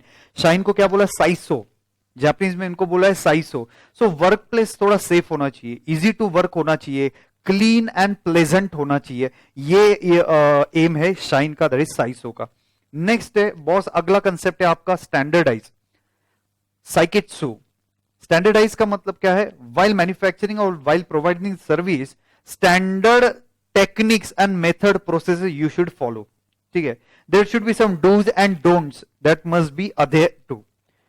यानी मैन्युफैक्चर करते हो क्या करना चाहिए, क्या केयर लेना चाहिए, वो सारे आपने पॉइंट्स फॉलो करने चाहिए एंड स्टैंडर्ड आपने टेक्निक्स एंड प्रोसेस फॉलो करना चाहिए, ठीक है। एग्जाम्पल के लिए एक सिंपल एग्जाम्पल देता हूं। आर्टिकलशिप में ऑफिस में एक रूल रहता है, जनरली हमारे वक्त भी तो वो रूल था, जब भी आप ऑफिस लीव करेंगे यानी ऑफिस घर पे जाते हो या वॉटेवर, तब आपने बैकअप लेके रखना है, ठीक है। ये स्टैंडर्ड प्रोसीजर है, हर एक ने वो फॉलो करना है। तो डूज एंड डोंट्स रहता है, स्टैंडर्ड प्रोसेस एंड प्रोसीजर, ठीक है, ये सब लोगों ने फॉलो करना चाहिए। नेक्स्ट आपका स्टैंडर्डाइज, उसको क्या बोले, साइकेत्सु। साइकेत्सु के बाद है नेक्स्ट वन है आपका सस्टेन। अच्छा, सस्टेन का मतलब क्या है, ये जो आप कर रहे हो सेट इन ऑर्डर किया, ओके, इसके बाद आपने वो site on set in order clean किया, ठीक है, स्टैंडर्ड प्रोसीजर फॉलो किया, ये कब करने का, is it a one time process? No, it is not a one time process. Continuously आप ऑर्डर में रखिएगा, कंटिन्यूअसली सेट इन ऑर्डर होना चाहिए, कंटिन्यूअसली मेंटेन होना चाहिए, कंटिन्यूअसली आप अपने स्टैंडर्ड प्रोसीजर फॉलो करना चाहिए। तो सस्टेन का मतलब ये शॉर्ट टर्म नहीं है, ये लॉन्ग टर्म है। और शित्सुके उसका जापानीज नाम है, शित्सुके। Okay, so do without being told, ठीक है, डू विदाउट बीइंग टोल्ड, यानी जैसे कोई मॉनिटर कर रहा है तभी हम लोग अच्छा परफॉर्म करेंगे, ऐसा नहीं है। Every time you should follow all these steps. तो here we completed one very simple theory, that is 5S। Okay, 5S में क्या क्या कवर किया था हमने, सॉर्ट करके रखिएगा, प्रोडक्शन फ्लोर में जो जो डिस्टर्बेंसेस है वो निकाल के रखिएगा, सॉर्ट करके रखिएगा। सेकंड वन है set in order. Set in order का मतलब भाई चीजें जगह पे रखिएगा, डिसेंडिंग ऑर्डर, असेंडिंग ऑर्डर या फिर फीफो या लीफो मेथड पे वो हमें वर्कआउट करना है। नेक्स्ट वन, इसका अगला पॉइंट था आपका शाइन। वर्किंग स्पेस जो है वो नीट एंड क्लीन होना चाहिए, ठीक है। मेंटेनेंस आप कंटिन्यूअसली रखिएगा। अगला पॉइंट था आपका स्टैंडर्ड प्रोसीजर आप लोगों ने फॉलो करना चाहिए every time. And last point था आपका सस्टेन, ये कंटिन्यूअसली आपको फॉलो करना, this is not a one time process, it is a continuous process. तो ये था आपका 5S। 5S के बाद अगला थियरी आपके स्टडी मटेरियल में दिया गया है total productive maintenance, TPM. TPM का जो एक पार्ट है उसमें ये 5S एप्लीकेबल है। कैसा है टोटल प्रोडक्टिव मेंटेनेंस, वो हम लोग डिस्कस करते हैं। पहले इसका जो दिमाग में कंसेप्ट फिट होना चाहिए वो हम लोग समझ लेते हैं। टोटल प्रोडक्टिव मेंटेनेंस क्या है? Okay, TPM total productive maintenance का मतलब क्या है? It's related with your worker, it related with your equipment.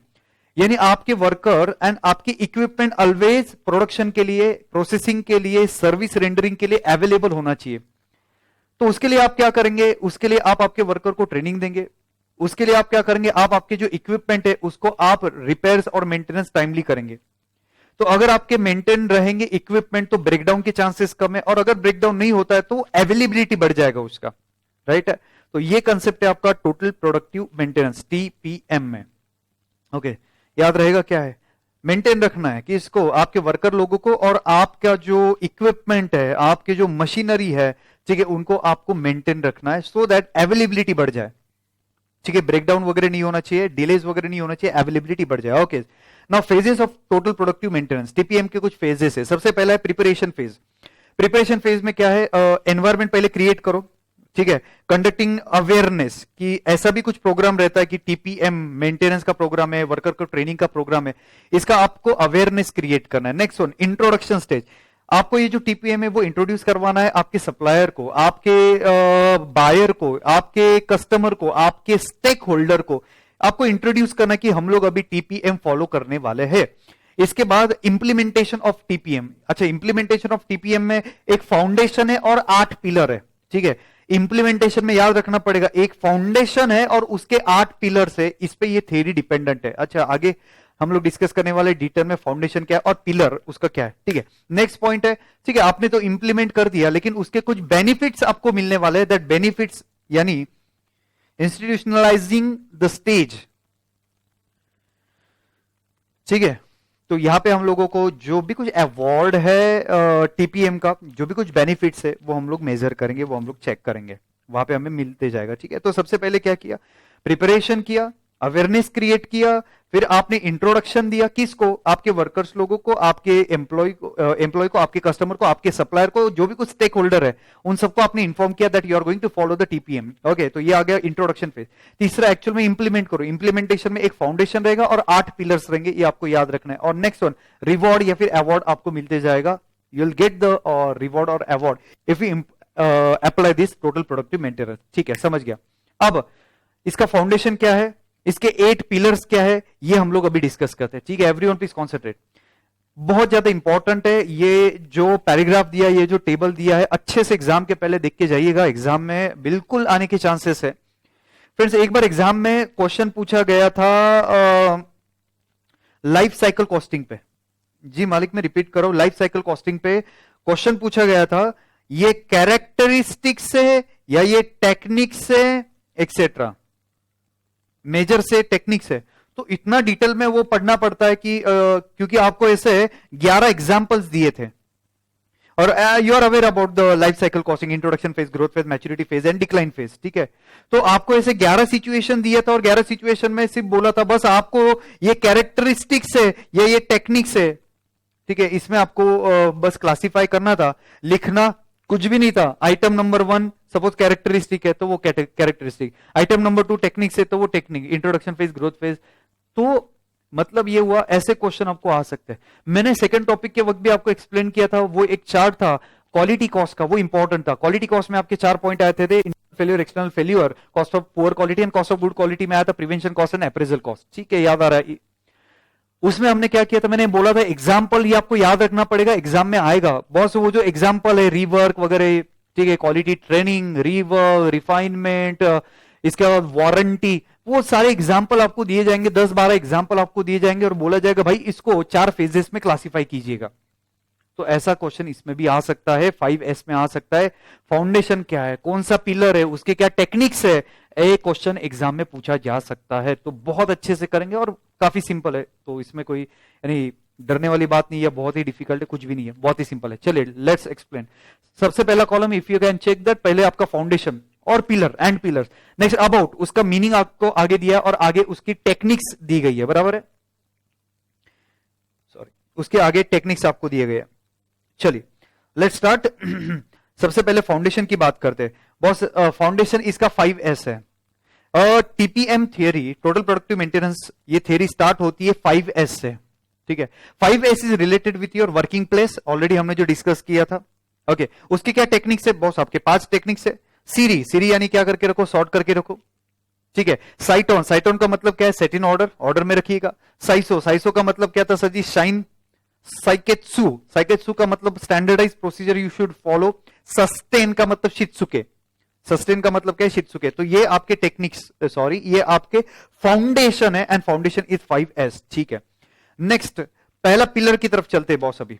जी हाँ मालिक, पहला पिलर है आपका autonomous maintenance. Okay autonomous maintenance का मतलब क्या है? बोला नहीं फिर भी वो मेंटेन रख रहा है, ठीक है।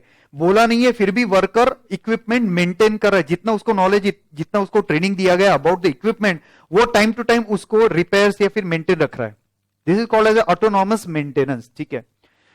सो फ्रेंड्स, एम्प्लॉय ही कुछ ना कुछ मेंटेन करते रहेगा या फिर छोटे छोटे रिपेयर एम्प्लॉय ही करते रहेगा। आपको रिपेयर टीम के लिए वेट करने की जरूरत नहीं है। इससे क्या होगा? अगर आप कंटिन्यूअसली मेंटेन करेंगे तो ब्रेकडाउन के चांसेस कम हो जाएंगे और मशीनरी ऑलवेज अवेलेबल होगा आपको प्रोडक्शन करने के लिए।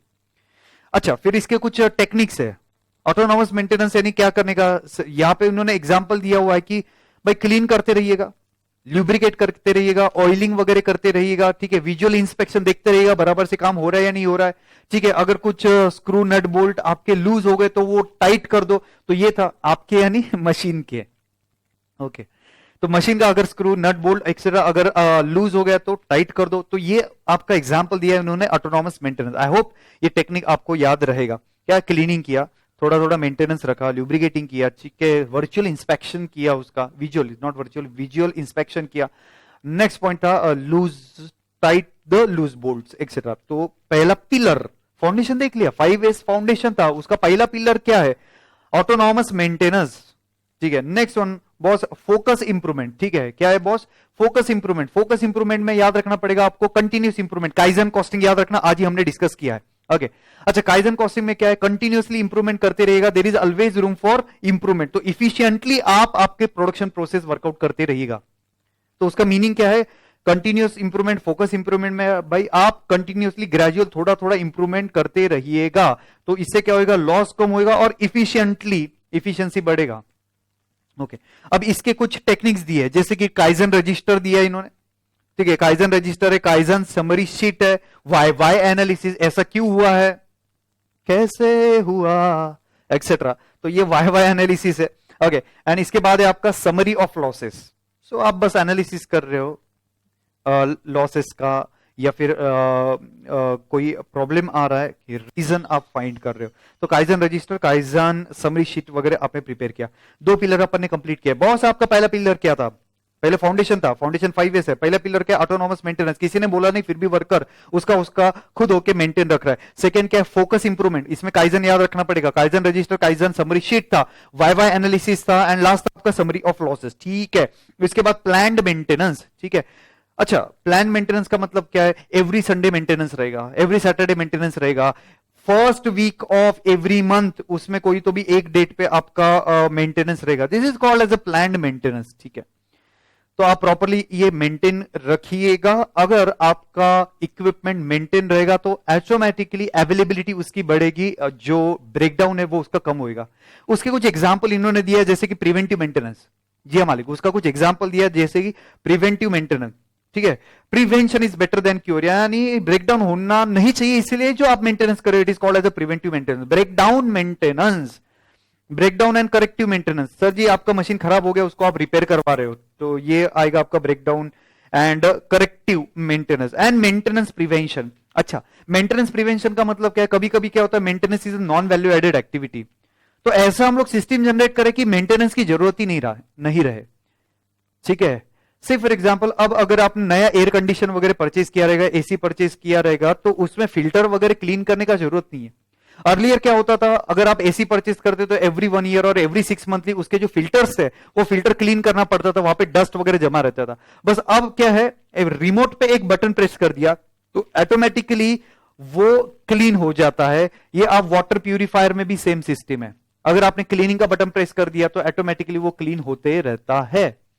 इसको बोलेंगे मेंटेनेंस प्रिवेंशन। मेंटेनेंस करना ही नहीं है हमें। ओके भाई, 3 पिलर हमने कंप्लीट कर ली है। पहला पिलर नहीं बोला फिर भी मेंटेन कर, ठीक है। दूसरा भाई थोड़ा थोड़ा कंटिन्यूअसली इंप्रूवमेंट कर। तीसरा पॉइंट इन्होंने बोला भाई प्लान्ड मेंटेनेंस, प्लानिंग करके तू मेंटेनेंस कर। तो इसमें क्या था, मेंटेनेंस प्रिवेंशन था, ठीक है। इसके बाद प्रिवेंटिव मेंटेनेंस था, ब्रेकडाउन मेंटेनेंस था, करेक्टिव मेंटेनेंस था। उसके बाद अर्ली मैनेजमेंट, ठीक है। अच्छा, अर्ली मैनेजमेंट का मतलब क्या है? जब आप प्रोडक्ट डेवलप कर रहे हैं, प्रोडक्ट डिजाइन कर रहे हैं या इक्विपमेंट डेवलप और डिजाइन कर रहे हैं, तो टाइम कम लगना चाहिए। अर्ली डेवलपमेंट और अर्ली मैनेजमेंट, ठीक है। तो इसके जो टेक्निक्स है वो टेक्निक्स दिया है engineering and reengineering process. जी हाँ मालिक, इसका जो टेक्निक दिया है वो engineering and reengineering process इन्होंने दिया हुआ है, ठीक है। नेक्स्ट वन, अगला पॉइंट इन्होंने दिया है क्वालिटी मेंटेनेंस। भाई 4 पिलर हमने कंप्लीट कर दिया है। अगला है क्वालिटी मेंटेनेंस, ठीक है। क्वालिटी मेंटेनेंस में क्या है? सॉरी, आवाज वापस खराब हो रहा है, extremely sorry, I check.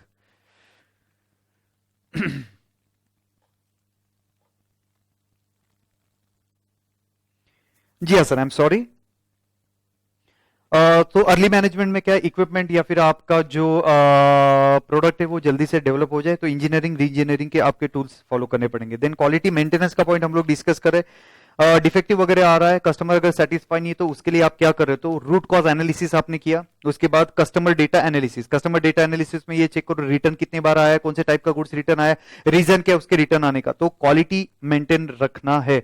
5 pillar हमने कंप्लीट कर दिए। पहला पिलर कौन सा था? जल्दी आपको याद रखना पड़ेगा ये सारे पिलर्स, ठीक है। सीक्वेंस आगे पीछे होने तो कोई प्रॉब्लम नहीं है, लेकिन उसका नाम और टेक्निक याद रखना पड़ेगा। पहले तो फाउंडेशन 5S था। उसके बाद पहला पिलर क्या था, नहीं बोला फिर भी मेंटेन करो, ठीक है। उसका खुद का वो मेंटेन रख रहा है। नेक्स्ट सेकंड पिलर क्या था, ठीक है, कंटिन्यूअसली थोड़ा थोड़ा आप इंप्रूव करो, काइजन कॉस्टिंग आपको अप्लाई करना है। तीसरा क्या है, मेंटेनेंस, प्रिवेंटिव मेंटेनेंस था, ये प्लान मेंटेनेंस था। नेक्स्ट वन, फोर्थ पॉइंट क्या था आपका, अर्ली मैनेजमेंट सिस्टम। तो इक्विपमेंट या फिर प्रोडक्ट जल्दी से डेवलप होना चाहिए, इंजीनियरिंग रीजनरिंग का टेक्निक आपने अप्लाई किया। क्वालिटी इंप्रूवमेंट टेक्निक्स, तो क्वालिटी मेंटेनेंस का टेक्निक्स आपको फॉलो करना है, जैसे कि रीजन, रूट कॉज वगैरह आपने आइडेंटिफाई किया, रीजन आइडेंटिफाई किया आपने, why defective are manufacture, and का डेटा एनालिसिस किया about the return etcetera, warranty, replacement etcetera, ये आपने वर्कआउट किया। Next one, education, education and training. आपने वर्कर लोगों का एजुकेशन किया, वर्कर लोगों का ट्रेनिंग किया, उनका जो नॉलेज है वो एनहांस किया, ठीक है। तो इसका फायदा क्या होगा, डिफेक्टिव नहीं बनेगा, मशीन बराबर से वो यूज करेगा, आइडल टाइम वगैरह नहीं रहेगा एक्सेट्रा, और मटेरियल का एक्सेट्रा वेस्टेज नहीं होगा, ठीक है। तो एजुकेशन एंड ट्रेनिंग में आप क्या करेंगे, टेक्निक्स क्या क्या है भाई, ट्रेनिंग का कैलेंडर रहता है, ठीक है। कौन से वर्कर को कब ट्रेनिंग दिया था, किसकी ट्रेनिंग ड्यू है, इसका एक कैलेंडर वगैरह मेंटेन किया। इसके बाद policy for education and training, जैसे कि अभी आप चार्टर्ड अकाउंटेंट बनने वाले हो नवंबर 2020 अटेम्प्ट में, ठीक है। जिनका अटेम्प्ट बाद में है वो फर्स्ट अटेम्प्ट में सीए बनने वाले हैं, आई नो दैट। उसके बाद क्या होगा सर, आप ज्वाइन करेंगे, सपोज कहाँ पे आपने जॉब ज्वाइन किया, डायरेक्टली अगर जॉब ज्वाइन करते तो इमीडिएटली आपको वो सिस्टम में नहीं काम देंगे। सबसे पहले आपका ट्रेनिंग करेंगे और ट्रेनिंग के बाद आपको सिस्टम में एक्चुअल काम देंगे, ठीक है। तो ये था आपका पॉलिसी, क्या है आपकी ट्रेनिंग की पॉलिसी क्या है। नेक्स्ट वन है ऑन साइट ट्रेनिंग। अब ऑन साइट ट्रेनिंग का बेनिफिट क्या है कि फ्रेंड्स, अगर आपने ट्रेनिंग के लिए अलग से टाइम दिया तो प्रोडक्शन अफेक्ट होगा, इसलिए मैनेजमेंट क्या बोलता है, अरे नहीं नहीं ट्रेनिंग बाद में देखते, वो ट्रेनिंग के लिए वर्कर गया तो यहाँ पे प्रोडक्शन अफेक्ट हो जाता है तो जाने दे। इसलिए एक सॉल्यूशन इसका है, ऑन साइट, साइट पे आके डायरेक्टली ट्रेनिंग दे दो, ठीक है। 6 पॉइंट्स हमने कवर कर लिए। इसके बाद है अगला ऑफिस टीपीएम। ऑफिस टीपीएम का मतलब जो अभी आपने टेक्निक फॉलो किया है वो सारे की सारे टेक्निक्स ऑफिस में भी फॉलो करो। जी हाँ, अभी जो आपने टेक्निक फॉलो किया है वो सारे के सारे टेक्निक्स मैन्युफैक्चरिंग के जो टेक्निक्स थे वो आप ऑफिस में फॉलो करो, ठीक है। तो क्या करना है, analysing the process and procedure toward the increase office automation. Office automation बढ़ना चाहिए, ठीक है। सो ऑफिस में टीपीएम फॉलो करो। And last one, safety, health and environment, ठीक है। It is about the worker. जैसे आप जीरो डिफेक्ट एक्सपेक्ट करते हो वैसे ही जीरो एक्सीडेंट होना चाहिए, जीरो इंजुरीज होनी चाहिए, ठीक है। तो हेल्थ का डैमेज जीरो होना चाहिए। इसके लिए आप क्या करेंगे, अच्छा ड्रामा करेंगे, okay. Safety slogan, quiz poster लगाएं, making awareness related to the safety, ठीक है, जैसे कि हेलमेट पहनो एक्सेट्रा, घर कब आओगे, स्पीड कील्स एक्सेट्रा, तो ऐसे कुछ स्लोगन वगैरह या फिर ड्रामा वगैरह करके अवेयरनेस क्रिएट करना है about the safety. So here we completed 8 pillars also. जी हाँ सर, यहां पे हमने 8 पिलर्स भी कंप्लीट कर लिए, ठीक है. टोटल प्रोडक्टिव मेंटेनेंस का कंसेप्ट क्या था? Worker and machinery continuously available रहना चाहिए और ब्रेकडाउन वगैरह नहीं होना चाहिए. तो इसके लिए हम लोग क्या करने वाले हैं? तो इसके लिए एक फाउंडेशन रहेगा टीपीएम में और 8 पिलर्स रहेंगे. फाउंडेशन में 5 ऐसे और 8 पिलर कौन से याद रखना पड़ेगा. 8 पिलर में से सबसे पहला है भाई मेंटेनेंस रखो, और बिना बोले मेंटेनेंस करो तो ऑटोनॉमस मेंटेनेंस सबसे पहला पॉइंट था. सेकंड पॉइंट था फोकस, आपका इंप्रूवमेंट करना है, काइजन कॉस्टिंग का प्रिंसिपल अप्लाई कीजिए. Then plan maintenance, preventive maintenance, repair, breakdown maintenance, ठीक है, या फिर मेंटेनेंस प्रिवेंशन, ये आपको वर्कआउट करना है. अर्ली मैनेजमेंट, प्रोडक्ट या फिर मशीन जल्दी से डेवलप करना है, इंजीनियरिंग री इंजीनियरिंग का टेक्निक आप अप्लाई करेंगे. क्वालिटी मैनेज होना चाहिए, क्वालिटी इंप्रोवाइजेशन होना चाहिए, क्वालिटी मेंटेन रहना चाहिए. इसलिए वाई एनालिसिस किया आपने, रूट कॉज एनालिसिस किया, ठीक है, रूट कॉज एनालिसिस किया, वाई नहीं, रूट कॉज एनालिसिस किया क्वालिटी में. नेक्स्ट होता है एजुकेशन एंड ट्रेनिंग. वर्कर को एजुकेशन दिया तो इसके लिए हमने ट्रेनिंग के कैलेंडर वगैरह मेंटेन किए, ठीक है. हमने ट्रेनिंग की पॉलिसी पहले से डिफाइन करके रखी है, या फिर हमने ऑन साइट पे जाके वर्कर लोगों को ट्रेनिंग दिया. ये एजुकेशन एंड ट्रेनिंग. देन जो अभी हमने टीपीएम के टेक्निक्स वगैरह फॉलो किए थे, वो जैसे फैक्ट्री ऑफिस में कीजिएगा, ऑटोमेशन वगैरह कीजिएगा ऑफिस में. सो एंड लास्ट पॉइंट है आपका सेफ्टी ऑफ द वर्कर, ठीक है. तो ये आपके 8 पिलर्स है. आई होप ये पॉइंट एब्सोल्युटली क्लियर है friends. From practical point of view एक क्वेश्चन ऑलरेडी एग्जाम में आ चुका है, एक क्वेश्चन, 2 क्वेश्चन आपके स्टडी मटेरियल में है और एक क्वेश्चन आरटीपी में ऑलरेडी आ चुका है. बहुत ज्यादा इंपॉर्टेंट कंसेप्ट है. 5 मार्क्स के लिए इसका वेटेज हो सकता है. 5 मार्क्स प्रैक्टिकल के लिए आएगा और बाकी 5 मार्क्स का इस पे थियरी आ सकता है. 10 मार्क्स का अगर क्वेश्चन आता है, ठीक है, सेकंड थर्ड फोर्थ क्वेश्चन में जनरली 10-10 मार्क्स का क्वेश्चन आता है. तो उस सिचुएशन में 10 मार्क्स का क्वेश्चन अगर टीपीएम पे आता है तो 5 मार्क्स या 4 मार्क्स का क्वेश्चन ये ओईई वर्कआउट करने के लिए, ओवरऑल इक्विपमेंट इफिशियंसी, ये वर्कआउट करने में रहेगा और बाकी 5 मार्क्स का थियरी पूछेंगे आपको, ठीक है. तो बहुत इंपॉर्टेंट कंसेप्ट है. नाउ परफॉर्मेंस मेजर कैसे करना है? इन शॉर्ट परफॉर्मेंस मेजरमेंट कैसे करना है? इन शॉर्ट आप 3 क्राइटेरिया है. 3 क्राइटेरिया कौन से? तो आपको ये चेक करना है परफॉर्मेंस कैसा था मैन्युफैक्चर का, अवेलेबिलिटी कैसी थी इक्विपमेंट की, वर्कर लोगों की, एंड आपने कितना क्वालिटी वर्कआउट किया, ठीक है, आपने कितना क्वालिटी वर्कआउट किया. से फॉर एग्जांपल आपने 8 आवर्स का काम किया है पर डे में, ठीक है, यानी 480 मिनट्स का वर्कर फैक्ट्री में प्रेजेंट था, जिसमें से आपको बोला जाएगा कि वो सपोज 80 मिनट्स का नॉर्मल आइडल टाइम है, जैसे कि लंच ब्रेक और tea break, refreshment break etcetera. तो ऐसे 80 मिनट्स आपके नॉर्मल है, ठीक है. तो वो कितना 400 मिनट ही काम कर रहा है. उसमें से सपोज 50 मिनट्स मशीन का मेंटेनेंस है, ठीक है. तो अवेलेबिलिटी, ये किसके पॉइंट हम लोग डिस्कस कर रहे हैं? अवेलेबल. तो आउट ऑफ 480 सपोज ये 50 आप भूल जाइए, ये 80 में मेंटेनेंस वगैरह है, या फिर lunch time, refreshment break, tea break, coffee break, whatever break is there, normal idle time ये 80 में है मेंटेनेंस का कंसीडर करके. तो 480 मिनट अगर वर्कर प्रेजेंट है फैक्ट्री में, तो काम एक्चुअली कितने आवर्स का हो रहा है? 400 मिनट्स का ही हो रहा है. 480 मिनट्स है, नॉट आवर, 480 मिनट्स है, तो 400 मिनट का ही काम हो रहा है. तो अवेलेबिलिटी कितनी है? तो अवेलेबिलिटी इज 400 डिवाइडेड बाय 480, इतना परसेंटेज अवेलेबिलिटी है. आई होप ये पॉइंट आपको क्लियर हो गया है, राइट? तो एक आपको देखा अवेलेबिलिटी. इसके बाद अवेलेबिलिटी के बाद आपको नेक्स्ट पॉइंट इन्होंने दिया है क्वालिटी. अच्छा, सिंपल एग्जांपल के लिए लेता हूं. क्वालिटी में आपने एक दिन में 100 यूनिट्स मैन्युफैक्चर की है, जिसमें से 5 यूनिट रिजेक्ट हो गए हैं, तो आपने एक्सेप्ट किए 95 यूनिट्स. तो क्वालिटी का परसेंटेज कितना था? 95 डिवाइडेड बाय 100. जी हाँ, 95 divided by 100. And next point है आपका परफॉर्मेंस. जी हाँ, नेक्स्ट पॉइंट क्या है आपका? परफॉर्मेंस कैसा है, कितना मैन्युफैक्चर करना चाहिए था और आपने कितना मैन्युफैक्चर किया, ये पॉइंट यानी आपका परफॉर्मेंस. तो you have to check. Suppose आपने मैन्युफैक्चर करनी चाहिए थे 200 यूनिट, आपने मैन्युफैक्चर कर लिए 180 यूनिट्स. ठीक है, मैन्युफैक्चर करने चाहिए थे 200 यूनिट्स, आपने मैन्युफैक्चर किया 180 मिनट, तो 90% ही आपका परफॉर्मेंस आया है। Are you getting this? 180 divided by 200, 90% ही आपका परफॉर्मेंस आया है। क्वालिटी में क्या चेक करेंगे? कितना टोटल मैन्युफैक्चर किया और उसमें यूनिट डिफेक्टिव कितना, तो good unit divided by total, ये परसेंटेज आपको क्वालिटी दिलाएगा। Next one availability. अवेलेबिलिटी का मतलब एक्चुअल काम कितने मिनट का, कितने आवर्स का हुआ है। इसमें आपको नॉर्मल आइडल टाइम, सेटअप का टाइम, ब्रेकडाउन का टाइम, ठीक है, मेंटेनेंस का टाइम, ये सारे जो टाइम दिए आपको लेस करना है। तो actual available time divided by total time, ये डिनोट करेगा आपकी अवेलेबिलिटी। ठीक है, इन्होंने कुछ एग्जांपल भी दिए आपके स्टडी मटेरियल में, ओवरऑल इक्विपमेंट इफिशिएंसी कैसे कैलकुलेट करना है। तो देखो इन्होंने कुछ एग्जांपल दिए, एग्जांपल क्या क्या एक बार चेक कीजिएगा। जी हाँ फ्रेंड्स, ये आपके स्टडी मटेरियल का है और एज इट इज मैंने वो वर्कआउट किया है।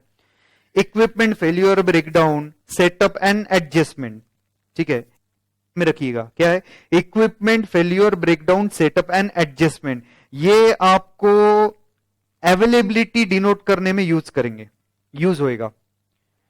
ठीक है, इक्विपमेंट ब्रेकडाउन हो गया, फेल्यूर हो गया, सेटअप हो गया, एडजस्टमेंट हो गया, नॉर्मल आइडल टाइम, भले एक पॉइंट यहां पे आप लिख लेना नॉर्मल आइडल टाइम, ठीक है, यानी tea break, refreshment break etcetera, ये आपके अवेलेबिलिटी में काउंट हो गया। Next one, third and fourth point दिया idling and minor stoppage and reduce speed. तो इन्होंने आगे एक्सप्लेन किया है कि third and fourth determine the performance efficiency of the equipment. मैंने बोला ना रिड्यूस स्पीड का एग्जांपल भी मैंने आपको दिया, आपने 200 यूनिट्स मैन्युफैक्चर करनी चाहिए थे, 180 यूनिट्स ही आपने मैन्युफैक्चर किए, तो आपने परफॉर्मेंस आपका कम था। नेक्स्ट वन था रिड्यूस स्पीड के बाद reduce yield and defective, quality defect and rework. तो इन्होंने आपके स्टडी मटेरियल में दिया है कि last two losses are regarded with the quality losses, last two losses are related with your quality losses. ठीक है, तो इससे आपको पता चल जाएगा कि आपका ऑपरेशनल इफिशिएंसी कितना है। ठीक है, ऑपरेशनल या फिर ओवरऑल इक्विपमेंट इफिशिएंसी कितना है, ओईई, इफेक्टिवनेस या इफिशिएंसी, ओईई, ओवरऑल इक्विपमेंट इफिशिएंसी या इफेक्टिवनेस। तो मल्टीप्लाई किससे करना है? परफॉर्मेंस से मल्टीप्लाई करना है। परफॉर्मेंस का परसेंटेज लीजिएगा, इसको मल्टीप्लाई किया है मशीन या फिर वर्कर कितना अवेलेबल है, मल्टीप्लाइड बाय क्वालिटी, कितने गुड यूनिट्स मैन्युफैक्चर किए आउट ऑफ द टोटल, इन सब परसेंटेज का आप मल्टीप्लाई कर दो, आपका ओईई आ जाएगा। यहां पे आपको एक्सप्लेन करना एग्जाम में, world class performance around approximately 85% ओई, यानी वर्ल्ड क्लास परफॉर्मेंस हो गई आपकी। फिर आपको यह देखना पड़ेगा किसकी वजह से, सपोज आपका आंसर आ गया 60% समथिंग कुछ आपका आंसर आ गया, फिर आपको एक्सप्लेन करना पड़ेगा हाउ यू कैन इंप्रूव। तो तब आपको डिसाइड करना कि सपोज अवेलेबिलिटी सपोज 60% ही है, ठीक है, क्वालिटी 90% है, performance 95%। This is just example, I know इसका 60% मैच नहीं हो रहा है, जस्ट मैं आपको एग्जांपल दे रहा हूं। अगर आपका आंसर कम आ रहा है तो इंप्रूव करने के लिए आपको फिर पता चल जाएगी कि कोई प्रॉब्लम नहीं, परफॉर्मेंस अच्छा है 95% है, फिर क्वालिटी 90% ही कर रहे हैं, लेकिन अवेलेबिलिटी में दिक्कत है वो 60% है, तो अवेलेबिलिटी बढ़ाएंगे तो उसके लिए हमें कुछ मेजर्स अप्लाई करना पड़ेगा। ठीक है, तो ये था आपका ओईई। ठीक है, हमने काफी सारे इसके एग्जाम्पल्स लिए हैं। ठीक है, आपके स्टडी मटेरियल के ये कुछ एग्जाम्पल है, फर्स्ट, इसके बाद सेकेंड, थर्ड, एग्जाम में भी एक क्वेश्चन आ चुका था।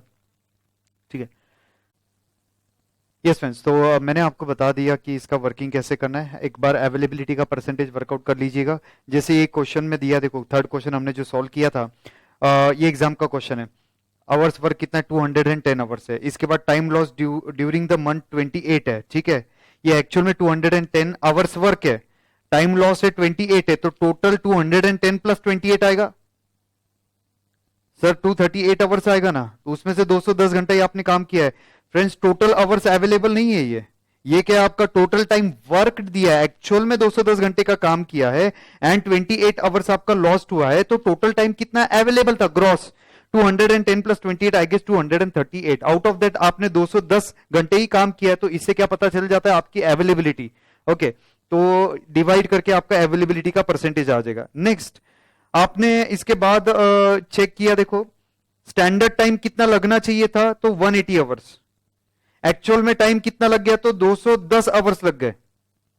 ठीक है, परफॉर्मेंस इससे मैटर करता है। आपका स्टैंडर्ड टाइम लगना चाहिए था आपका 180, एक्चुअल लग गया आपका 210, तो 180 डिवाइडेड बाय 210, इससे पता चल जाएगा आपका परफॉर्मेंस कैसे, इफिशियंसी कम हो गया आपका। ठीक है, वो परसेंटेज आएगा कुछ। इसके बाद यू कैन चेक दैट आपने टोटल प्रोडक्शन किया 2800 का और उसमें से एक्सेप्टेड यूनिट 2520 है, तो क्वालिटी कितना है 2520 डिवाइडेड बाय 2800, ये जो भी कुछ परसेंटेज आएगा ये आपको वर्कआउट करना है। एंड इसके बाद ये तीनों परसेंटेज आपको अप्लाई करना है।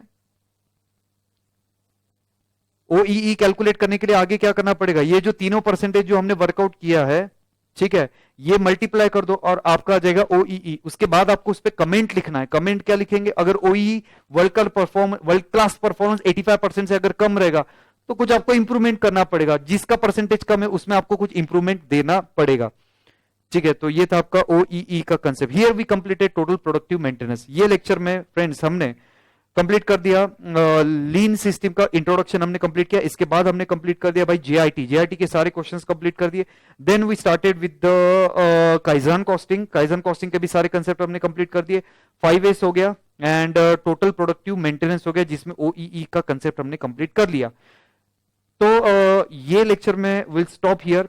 अब अगले लेक्चर में, क्योंकि बहुत बड़ा टॉपिक है तो इसको 2 पार्ट में बिल्कुल डिवाइड करना पड़ेगा, तो अगले लेक्चर में मैं कवर करूंगा सर जी सेल्यूलर मैन्युफैक्चरिंग। जी हाँ, अब हमारा अगला पार्ट क्या पेंडिंग है, तो सेल्यूलर मैन्युफैक्चरिंग पेंडिंग है। इसके बाद आपका सेकंड पेंडिंग रहेगा सेल्यूलर मैन्युफैक्चरिंग के बाद सिक्स सिग्मा में 2 पार्ट है, DMADV DMAIC etcetera, वो जो भी कुछ पार्ट है वो कवर होएगा। और उसके बाद business process engineering, process engineering, ठीक है, ये जो लास्ट कंसेप्ट बचेगा वो हम लोग कवर करेंगे। ठीक है, सो नेक्स्ट लेक्चर भी अराउंड 1.5 आवर का होगा। 6 सिग्मा, जैसे मैंने आपको बोला 6 सिग्मा हम लोग पहले कंप्लीट करेंगे। 6 सिग्मा के बाद हम लोग प्रोसेस इनोवेशन, बिजनेस प्रोसेस री इंजीनियरिंग एक्सेट्रा, ये हम लोग कवर करेंगे। ठीक है, तो अगला लेक्चर भी 1.5 आवर का रहेगा, जिसमें रिमेनिंग पार्ट कंप्लीट हो जाएगा। So I hope this lecture are very helpful for you. So share कीजिएगा अगर आपको लगता है कि इससे आपको बेनिफिट होएगा, और ये जो नोट्स है वो शेयर कीजिएगा, फ्री में ये सारे नोट्स आपको दे रहा हूँ। और आपने देखा ये काफी सारे लोगों का मुझे कमेंट आया है, मैसेजेस आए हुए हैं कि नोट्स बहुत ज्यादा हेल्पफुल है, लेक्चर बहुत ज्यादा हेल्पफुल है। चलेगा, so see you in the next lecture. ठीक है, तब तक रिवाइज करते रहिएगा। ठीक है, और जो मैं नोट्स प्रोवाइड कर रहा हूँ, पीडीएफ कॉपी आपको जो मिल रहा है वो आप कंटिन्यूअसली रिवाइज करते रहिएगा। बहुत ही कम टाइम में पूरे टॉपिक्स आपके रिवाइज हो जाएंगे। ठीक है, so thank you very much friends, पढ़ते रहिएगा।